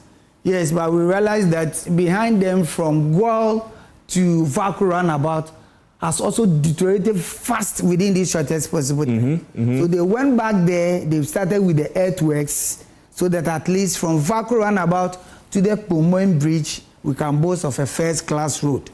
Same is the one that spanned from the inland GPHA terminal, just opposite the landfill side we're talking about. Right. Yeah, so that one too was given to a Brazilian company those days, in 2011, 2012. Yes, so they did up to that stretch. In continuing, governments changed. NPP took over. Contracts were all cancelled. Okay. And then they waited for the government then to do their forensic investigation. They said they want to do. They did not come with better findings. The people moved their machines and left. Ever since Katamanso, we've never seen one contractor even on our roads until recently. That stretch has also been given to Alhaji Ibrahim Megida. Everybody has testified that yes, he has lived to expectation. And what he's doing is a major access. It will pass through our bridge, go through the beachfront, pass through over the lagoon, and it will link up with Nungo Pampram. At the beachfront, they've already formed the dike waiting for the patterns to settle. Then they will do exactly what they are doing. A road from The stretch from Calypso, that is Pombaria, that goes through to the Michelle Khan Gate. Also link up with the one we call Afo-Addo Street. That will go through Frenchman, and it also joined TT Brothers to give the same access to that whole stretch. It's also being done. Initially, it was given to Black Oak. Yes, but they have challenges and then they have to exit. Now, ESCA has taken it over. They are working on the drains when this 29 heavy downpour came. And that's they've paused a bit. When you take the other one that also links through Bediaku to MF, it has also been another bad and worse road. Okay. Yes. The contractor on that stretch was Hugo Terrado. Okay. Yes, we initially had challenges with that stretch because we have most of our strategic investments running beneath that stretch. So what I mean by strategic, we have all the oil pipelines that run through Tor, through Bost, through VRE and Gridco, all the way to Akosomo, passing through that side. Right. Yes. Then we also have most of these telcos, fiber optic cables beneath that one. So when Hugo Terrado came to site at first, and then they started with excavation work, quickly these strategic investments, their personnel came around. We had another 3-4 months extensive talks on it, so that their excavations will not affect other strategic investments beneath it. That has also delayed small. Recently, I got complaints from the Bediaku enclave, so I visited there. Because the drains she also started, where it got to and then the rain started. It collects all the water upstream, and then at the end where the outfall is, it runs into people's homes. Yes, I've met her. We are praying. She also gets a copy of the metro charts that is telling us when to expect the rains, where we have clear weather, so that at least she also works on that. That is also another good access, as I said. So apparently, it will start behind the Masalachi, goes through the Energy Commission warehouse, enter into the main Bediaku Township. Then it will also link the Akosobo stretch. Okay. Join it at the Afenya enclave, just behind the MF police station. Is it this stretch? Look to the screen for me. Is this the stretch you're talking about? Yes. So this is part of the road we are talking about. Okay. Yes. So this is portions of the Bediaku enclave. Yeah. Yes. Yes. Yeah, that's true. Near the Masalachi area. Yeah. Now, if you look at that building, this building, it sits right in the middle of the road. It's been sitting there for more than 15 years. The residents have been calling for it to be demolished, and it still hasn't been demolished. First of all, has it come to your attention, this building that sits right in the middle of a road? So just like what I said, that has been my enclave. I live within the municipality. Yes, so I've seen this particular building sitting right in the middle of the road. I've visited the site twice, and as I told you, plans are afoot within this shortest possible time to make sure we get rid of it there for the road construction to go on. Like what I said initially, this comes with a whole lot of legal battles. I've gone behind almost all this. And once again, let me use your platform to say a very big thank you to Ni Tete Ogli, the divisional chief for Mulichakpo electoral area. Apparently, since he became a source of worry, he has offered the said owner of this property a land elsewhere for the man to put up another comfortable structure there to live within it. My predecessors have written on this structure way back, and ever since it is sitting there.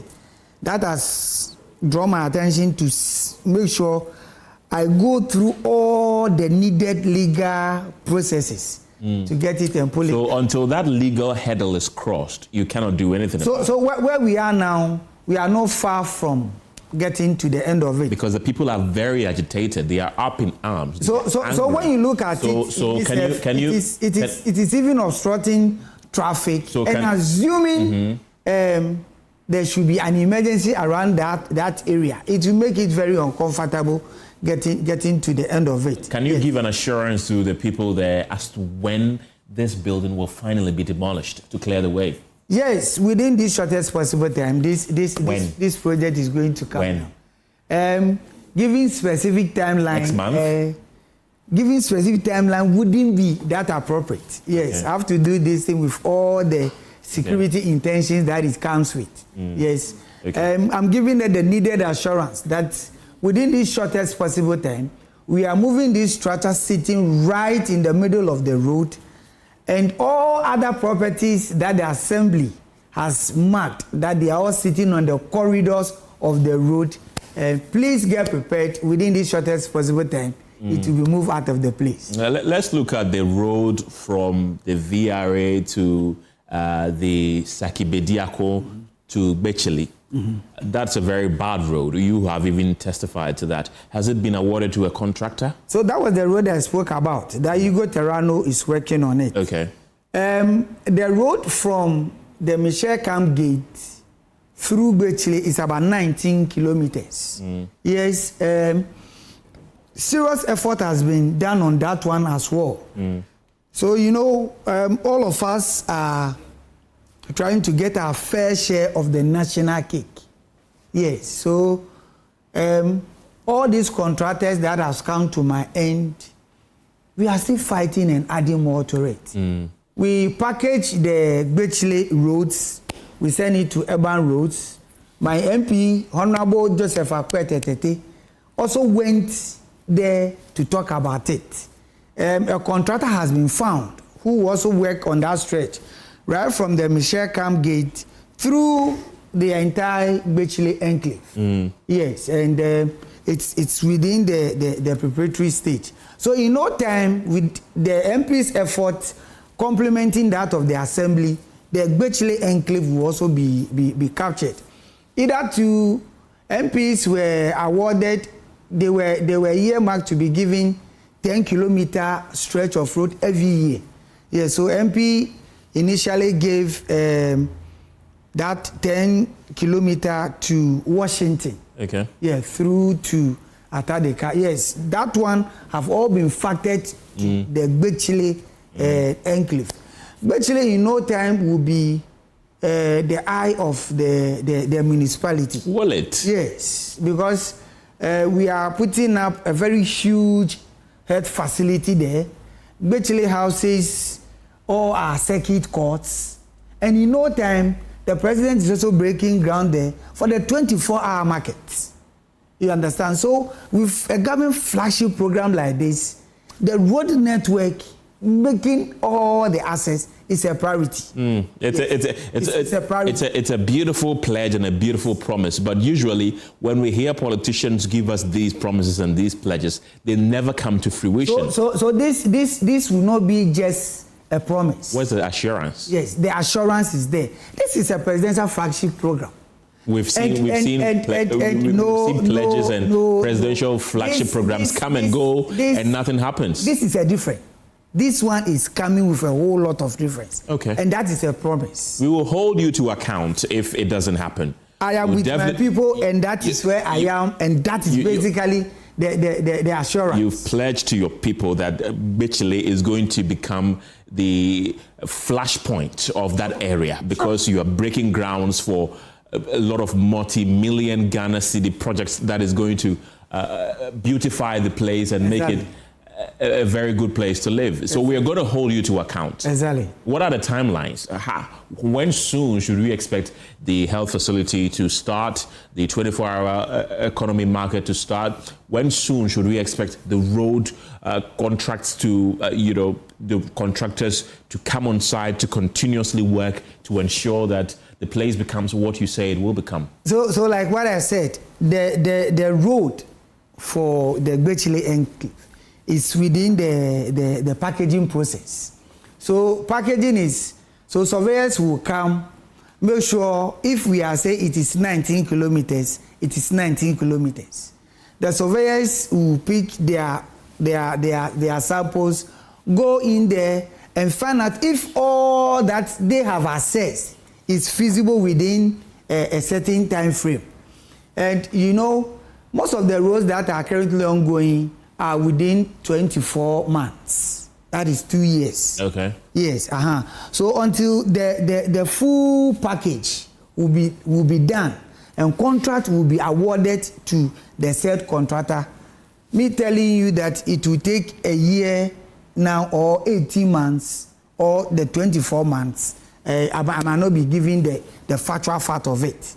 Yes. So it is our prayer that within this shortest possible time, with the effort of the MP complementing that of the assembly and then the urban roads, contract should be awarded to the said contractor immediately. The hospital facility I spoke of is far advanced. I came into office to meet it at a stage, and we've also completed it to its full this thing. What we realized is we had wanted to add a theater to it, but the original plan doesn't come with a theater. Very ambitious project, I would say. Yes, it doesn't come with a theater. So we are looking how best to convert 2 of the consulting rooms, attach it to the pharmacy, so that side will be a place here for 2 theaters. Then we'll bring the pharmacy outside. Yes. Okay. And like I said, the courts are already built and they are in session. Okay. You understand? So it's one way or the other a planned settlement that we need to prepare fully for it. Yes. Right. It is my hope and prayer that nothing, there shouldn't be any force majeure that will truncate all these things. And like I said, that is where I am. And that is where I've stayed all my life. You understand? And it is my prayer all these things see the light of day. People should have good faith. There is hope. Thank you very much for your time this afternoon. Samuel Tete Morton is the Municipal Chief Executive of the Bone Katamanso Municipal Assembly. You're still watching The Pulse here on Joy News. Return from the break with more. Don't go anywhere.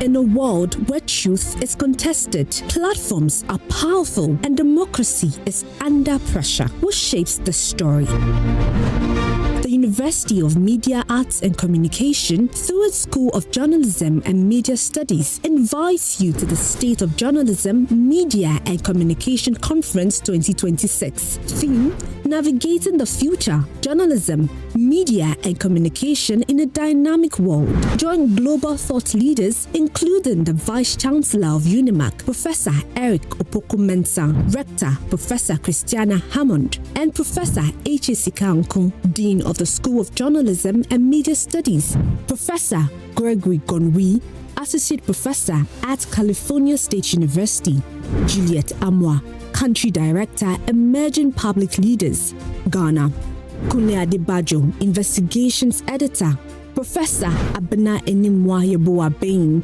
Dean, School of Information and Communication Studies, University of Ghana, and Ryan Kellett, 2025 Neiman Beckman Klein Fellow at Harvard University, for 2 days of powerful conversations on AI and the future of journalism, journalistic professionalism in Africa, media democracy and civic culture, fact-checking, misinformation and press freedom, keynote speaker is Professor Christopher Rhodes of Harvard University and columnist with Al Jazeera. The conference chair is UNIMAC Vice Chancellor, Professor Eric Opoku-Mensah. This virtual conference will take place on the 15th and 16th of July 2026. Be a part of the conversation shaping the future of media.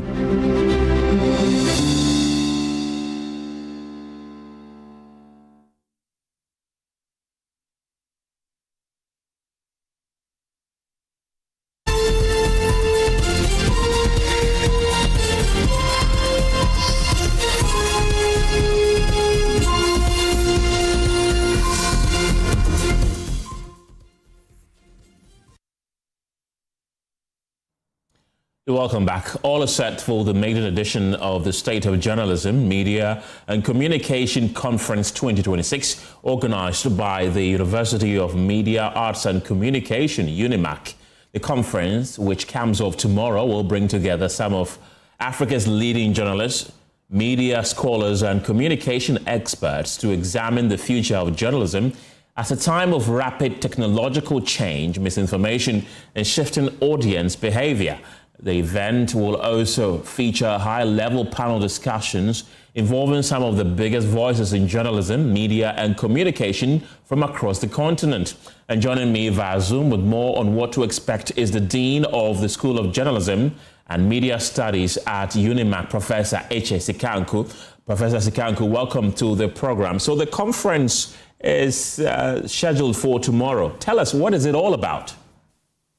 Yeah, thank you very much. We really appreciate this. Basically, we recognize that the media and communication remain very central to almost every aspect of society. And so a conference like this is to deliberate on the role of the media and various aspects of national and international development, to look at some challenges that are involved, and also to come up with innovative solutions through the deliberations that will come up. And the media's role and communication's role is very, very pivotal to the promotion of the advancement of society or the promotion of human life in society. Whether it's health, whether it's climate change or environment, whether it's politics and the promotion of democracy, the need for accountability, and so many other aspects of our life, sport, the media and communication continues to remain central. But then we do know that there are also changes that are evolving or that are impacting the role that the media plays. Technology, digital tools, especially artificial intelligence, and there are also new developments, misinformation, fake news, and so many other developments that are affecting the kind of role that communication and the media can play in our lives. And so a conference like this is a very good opportunity to deliberate on the role that this industry is playing and come up with solutions for any challenges that persist in this area. And why is this conference particularly important at a time like this? Well, it is because, beyond being an academic gathering, the conference becomes an international forum for reflecting on the health and the status of journalism, media, and communication. And you ask the question, at a time like this when the world and our country is grappling with new developments like artificial intelligence, digital platforms, changing audience behaviors, declining trust in the media, the transformation of the media landscape, media polarization, some people say politicization of, I think that it's important for scholars and practitioners to evaluate where the position stands, anticipate certain future trends, and develop certain innovation solutions that would strengthen journalism's role in democracy and development. So, the world is facing very, very, very different changes in this particular time, and that's why it becomes important for a university like UNIMAC to take the lead in making sure that we are responding to this rapidly changing development in the world. Okay, who are some of the key personalities and institutions expected to participate in this conference? Right, thank you very much. So this conference is billed as not just a national conference, but an international conference, a global media and communication conference. So in this regard, we are going to have participants from all over the world and partners with the media like Multimedia and Joy News TV to come and have these deliberations to make sure the media is not being harmful or communication is not being harmful to development, but also. So our key speaker is Dr. Christopher Addo from Harvard University. He's coming from the Department of Government at Harvard University in the U.S. He's also a columnist for Al Jazeera and teaches at Boston University as well. He'll be speaking on the topic beyond the enemy of the people, journalism, civic culture, media partisanship, and democratic renewal in the age of democratic backsliding. I mean, just because the issue of democratic backsliding has been very central in conversations across West Africa. We look at our neighbors, some of our neighbors, Burkina Faso, for instance, in certain countries in the continent, there is increasing concern about the deterioration of democratic standards, i.e. democratic backsliding. And so our conversation, or our keynote speaker, Dr. Christopher Addo from Harvard University, will be talking about how the media can regain its position in making sure that it contributes to consolidation of democracy, but also the prevention of this backsliding. There will be a high-level panel as well, but before then there will be an open plenary session. This open plenary session would focus on AI and the future of journalism. I mean, how are journalists using AI? How is it contributing to trust and credibility in the media? And what are the effective ways that artificial intelligence can be used to tell stories, can be used to help people understand the way in which development in their society affects their very life? What are the benefits, the good and the bad, the harm and the benefit of using AI? So we have Professor Gregory Gondwe, also from the Beckman Klein Center at Harvard Society, Internet and Governance Project.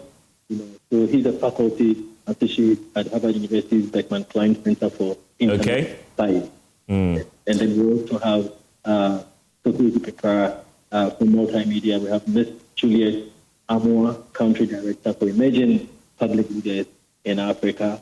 And the high-level panel will constitute Professor Abena Yeboah-Banin from the University of Ghana, Kunle Adebajo from the African Academy for Open Source Investigative Journalism, and Beku Kobi-Asante from MFW, Media Foundation for West Africa. Manas Azuri will be moderating that session. And then we'll have other research presentations after that. Quite a very powerful lineup. Thank you very much, Professor Eche Sikagu, and I wish you all the best ahead of tomorrow. He's the Dean of the School of Journalism and Media Studies at UNIMAC.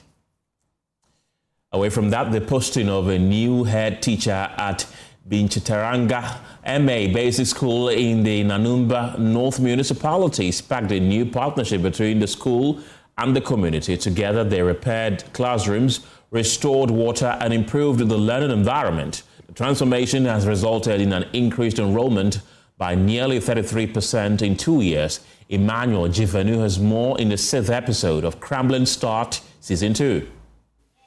Yes. Clap your hands for him. Bichiritanga MA Basic School in the Nanumba North Municipality has come to life again. Its classrooms are full. Children are actively learning, and parents who once looked elsewhere are bringing their children back. Behind that growth is a community that decided not to wait for every solution to come from government. 12 plus 1. So what are we writing? Even the private schools, the parents are not taking their walls from the private school to my school because the walls are still coming. Even yesterday, I admitted 5 children from the private school. Yesterday, they brought them. Even when you look at the environment of the school, people are now recommended us. The school did not look like this when Abdullahi Baba arrived as head teacher in 2024. One classroom block had remained without a roof for 4 years. The office and storeroom were damaged. The school had no functioning PTA or school management committee, and confidence in the school was falling. But the new head teacher began with the little the school had. 3,000 Ghana cedi in our cafes. Let's use that 3,000 Ghana cedi to look for some benches for our cakes. So we use this to mold 20 benches. And then we use that 3,000 Ghana cedi for 2 marker balls for P6 and P5. And then the other remaining money, this block also too, was also part of it also to roof off. So we use it to roof it. So the parents says, what they have seen me doing, they will also give me a little money. That 23. So that we'll use this to renovate our office and then the storeroom. So from there, they agree that they will contribute 23 for the office and then the storeroom. Through School for Life's community-led action for educational accountability and responsiveness projects, teachers, parents, and community leaders reorganized themselves around the needs of the school. The new PTA and school management committee executives were elected, creating a more accountable system in which decisions were discussed and contributions openly recorded. The community was no longer watching the school decline. It has become part of the solution. Once the parents have decided to pay the 23 again, what we did is fantastic work. So the parents will really come out to do the renovation of this block also. Parents first raised 5,640 Ghana cedis to renovate the school office and storeroom. They later contributed another 12,370 cedis towards a classroom block. The Member of Parliament for the area provided roofing, while the Municipal Assembly renovated another block. With every contribution accounted for, trust grew, and so did the willingness of parents to support the school. Because other years passed, the children were living here, go to the private schools and other schools. But now we get this new head teacher. With him and us, we are all together, solve the problems. The school needs, we do it our best. If the government also come in, then we are happy. The School for Life came into our municipality and strengthened our school governance systems. Talk about SMC, PTA in our schools. Our communities used to practice lifelong school governance system leadership. But currently, through the intervention and engagement of School for Life, they have adopted the democratic system of school governance. Now, an SMC chairman or secretary knows that once he occupies the position for a number of years, then he exits and allows another person to take over to manage the school system. So that has strengthened the school management systems in our schools. The partnership also brought water to the school. Previously, pupils walked into the community to fetch water for caterers preparing their meals. Crossing a road, even adults considered unsafe. The chairman for the school's management committee, Musa Umar, who is also a plumber, helped install the system. Even if I'm in farm and they need me, I'll leave my farm and come down and solve the problem within the school before I go back to my farm again. Why? Because my children want their leadership to be very good in future. Because I'm also educated, but I'm not go far. But my ward, I want them to go to be a president or as any minister or any office holder. So that one, I'll put my hands and everything to the school so that the children will come to be a future leaders for next coming generations. Enrollments rose from 478 pupils in 2024 to 578 in 2025. Today, The school has 635 pupils as more parents regain confidence in public education at Bichiritanga. In the dry season. The growing numbers have brought new pressure. Some pupils still share crowded desks or sit on the floor, while only 9 teachers serve the school. It's not easy. After furniture, we don't have furniture. The children are lying down on their bed to write. After here, even we can go the classes and you see. The classes are congested and then there's no furniture. Yes. Even if I need 500, if I get 500, I will be okay. The Bichiritanga has already shown what strong leadership, accountability, and community action can achieve. The community has rebuilt its school and brought the children back. It now needs governments to provide the additional teachers and furniture required to sustain that progress. Emmanuel Jivanu, Joy News, Bichiritanga, Nanumba North Municipality, Northern Region.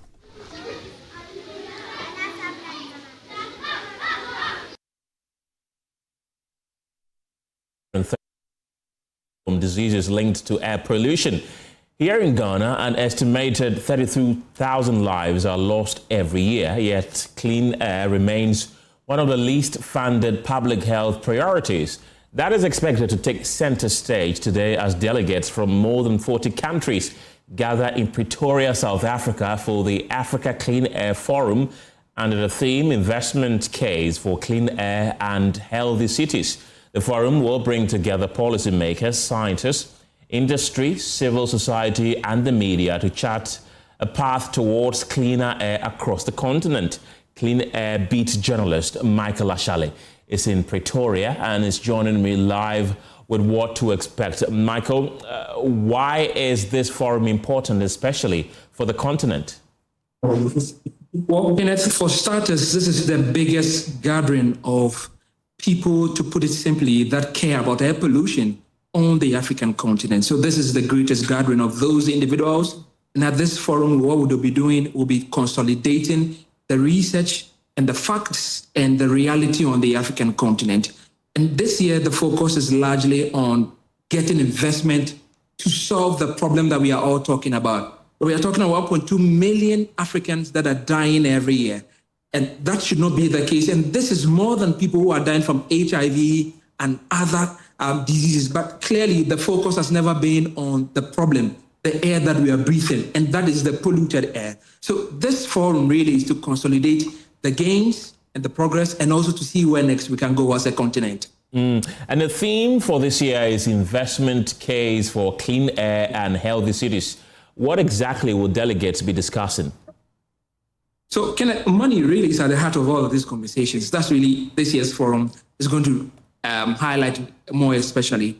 Now, how do African countries attract more investment for clean transport, cleaner cooking, better waste management, and air quality monitoring? Well, the irony is that while global funding for air is falling, billions of dollars continue to fall into fossil fuels. Delegates here want to reverse that trend and convince governments and investors that clean air is a cost, it's an investment in health and economic growth. What we are talking about, we are having some more people that are coming through. We've had, for instance, the Deputy Minister for Environment in South Africa here, who said that this delegation or this meeting should not just be another talk shop, but we should have something written down that puts timelines that forces government hands to work immediately. We can listen to him.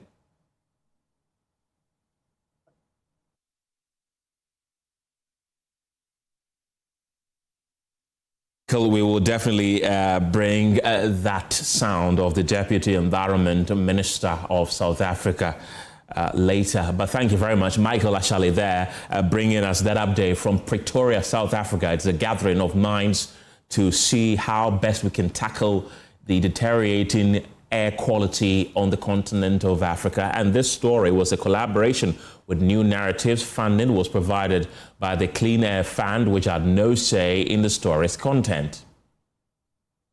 Well, let's still stay with air, because dirty air is robbing the average Ghanaian of almost 0.8 lives of year expectancy, which is about 9 months lost per person from industrial emissions, vehicle exhaust, household fuel use to waste burning. Air pollution accounted for nearly 14% of all deaths in Ghana last year. But how air-safe are facilities intended to provide medical care to patients? Fortunately, some young engineers at the Ghana chapter of the American Society of Heating, Refrigerating and Air Conditioning Engineers have commenced studies to monitor indoor environmental quality at some health facilities in Kumasi. According to the State of Global Air 2025 reports, air pollution remains one of Ghana's deadliest public health threats, claiming over 32,000 lives in 2023. The report highlights that 1 in every 3 heart-related deaths in Ghana is associated with air pollution, while 2/3 of chronic obstructive pulmonary disease deaths and 1 in 5 diabetes deaths are attributed to poor air quality. Kumasi remains one of the cities across the country with poor air quality, with hospitals and other health centers not spared from the impacts of the polluted air. The Ghana chapter of the American Society of Heating, Refrigerating and Air Conditioning Engineers is leading investigations into indoor environmental quality.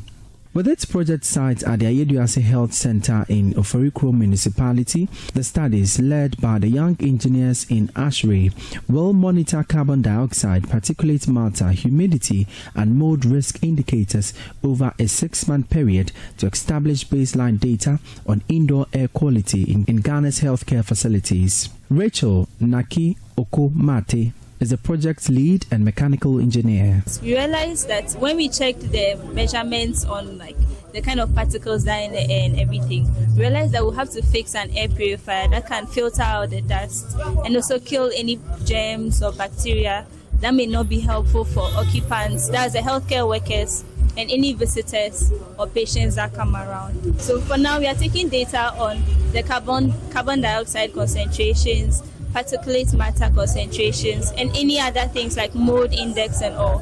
And when we gather that for the next 6 months, we'll use that as a case study, as a baseline, so we know what happens in a typical healthcare center in Ghana. With that, we'll also move on to other regions, other cities, and then we'll have a more comprehensive view of that. With our research publications, we can come up with other solutions to help other centers in Ghana. As part of the project, the team installed an indoor air quality monitoring system and air purification equipment. This is aimed at improving indoor air quality and creating a healthier environment for healthcare workers, patients and visitors through better ventilation, thermal comfort, water quality and power reliability. The findings are expected to support future research and provide solutions that can be replicated across the country. Dr. Ekwe Bafana is Oforikro Municipal Director of Health Services. Our health also involves the air we breathe. When COVID came, we saw how people suffered, and therefore we have to pay attention to the air we breathe to protect our lungs. So for Ashray Ghana YEA team coming on board to help us with this gesture, we are very grateful. Yeah, because it's going to help us breathe better air, reduce a lot of carbon dioxide, and take in the oxygen that we need. David Opoku's report for Joy News. The Minerals Commission has uncovered that TT Quarries operating in the Ningo Pram Pram community has been operating without a valid license after its permit expired in 2022. This forms part of the Commission's crackdown on illegal sand-winning activities and stone quarries across the country. The Commission is giving the company until Friday, the 17th of July, to visit the appropriate offices and regularize its operations. My colleague Maxwell Aklobato is with the team and has more in this report. So the next stop is the TT Quarries in the Ningo Pram Pram community. And the Minerals Commission and the NIMOS officials or team, when they actually approached the officials of the company, they found out that the license or the certificate that has been issued to for them to actually operate on these quarries has expired in 2022, which means 4 years on, the quarries keeps operating without them actually making any payments to the state. In fact, the commission, that's the Minerals Commission, actually gave them to Friday to actually come to their office and make sure they rectify everything out. I'm here with the Deputy CEO of the Minerals Commission. Yes, so Maxwell, please, you found out that this quarry actually expired, their certificate actually expired in 2022. Yeah. What do you have to say about that? Yes, so it means that they are operating illegally. That is the fact of the matter. But we are giving them up to Friday to come to our office and apply for renewal. Yeah. At first you gave them, I think 27 or something to actually come and apply, but you've changed it, you brought it back. Why? Is there any urgency with that? No. Initially, we were giving them 16th, but they are in operation. When you realize that they are in operation, it's a serious issue altogether. You are operating illegally. You've come to the site before even we went to the office. So we realized that these guys are operating. And when we check and we know that their license has expired, they are supposed to put in the renewal before even the expiration of the license. And when we check from our system, there is no such. So we are going back to the office, check all the documents, even though our system prompts us. And by Friday, they should come and prove to us that they have put in renewal. Because they were also saying they are putting renewal. Exactly. We don't, take any decision on the spot here. They should come to the office. They will have to show us their renewal application. They have to show us all the annual mineral rights. They are able to pay the ground rent. They've paid royalties. Once all the obligations and taxes have been paid, then we look at their renewal. That was said. What if you find out that they actually owe everything to the state, like they owe some amount to the state? Are you going to backdate them? Are you going to actually... Our annual mineral rights is from the years, it accrues over the year. They will have to pay all. What of other payment, or that's the only amount? No, all of them. They must redeem all obligations and taxes to the state. Yes. All right. Yes. Thank you so much. So we just heard from Maxwell Clue, who is the Deputy CEO of the Minerals Commission here. So this is actually the concern. We can see how vast this place is, and per the certificate or per the system of the Minerals Commission, they said this site has actually expired. The certificate actually expired in 2022, which means for 4 years they have been operating without any license. So this is the current situation here at TT Quarries in Ningo Pram in the Ningo Pram community here. I'm Maxwell Akufo-Addo for Joy News. Well, that's it for the pulse this evening. For more news, you can log on to myjoyonline.com. The news team returns at 7 p.m. with News Prime. My name is Kenneth Gyasi. Have a good evening.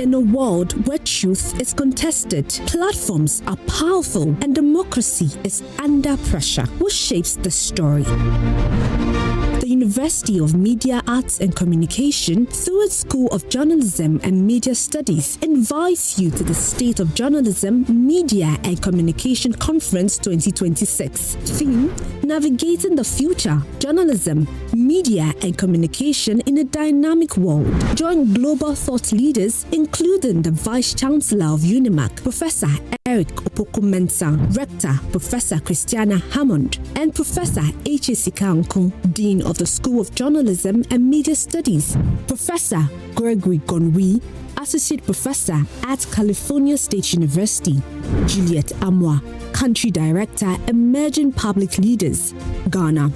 Kunle Adebajo, Investigations Editor. Professor Abena Enimwa Yeboah-Bain, Dean, School of Information and Communication Studies, University of Ghana, and Ryan Kellett, 2025 Nieman Beckman Klein Fellow at Harvard University, for 2 days of powerful conversations on AI and the future of journalism, journalistic professionalism in Africa, media democracy and civic culture, fact-checking, misinformation and press freedom. Keynote speaker is Professor Christopher Rhodes of Harvard University and columnist with Al Jazeera. The conference chair is UNIMAG Vice Chancellor, Professor Eric Opoku-Mensah. This virtual conference will take place on the 15th and 16th of July 2026. Be a part of the conversation shaping the future of media.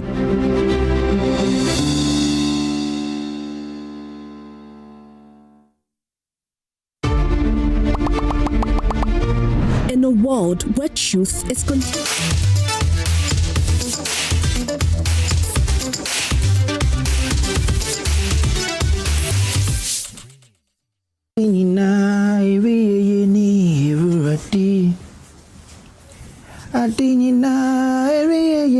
Messiah Misro namese uchi robot entima Wayeti unzenina nyamini Wamani hui Asusi no ni freni no wana Na efrini mo frasi no adiado Yeson inside Ansana wanantia Wayeti unzenina nyamini Mese wamani hui Asusi no ni freni no wana Na ifrini mo frasi no adiado Yes on inside Ansana wanantia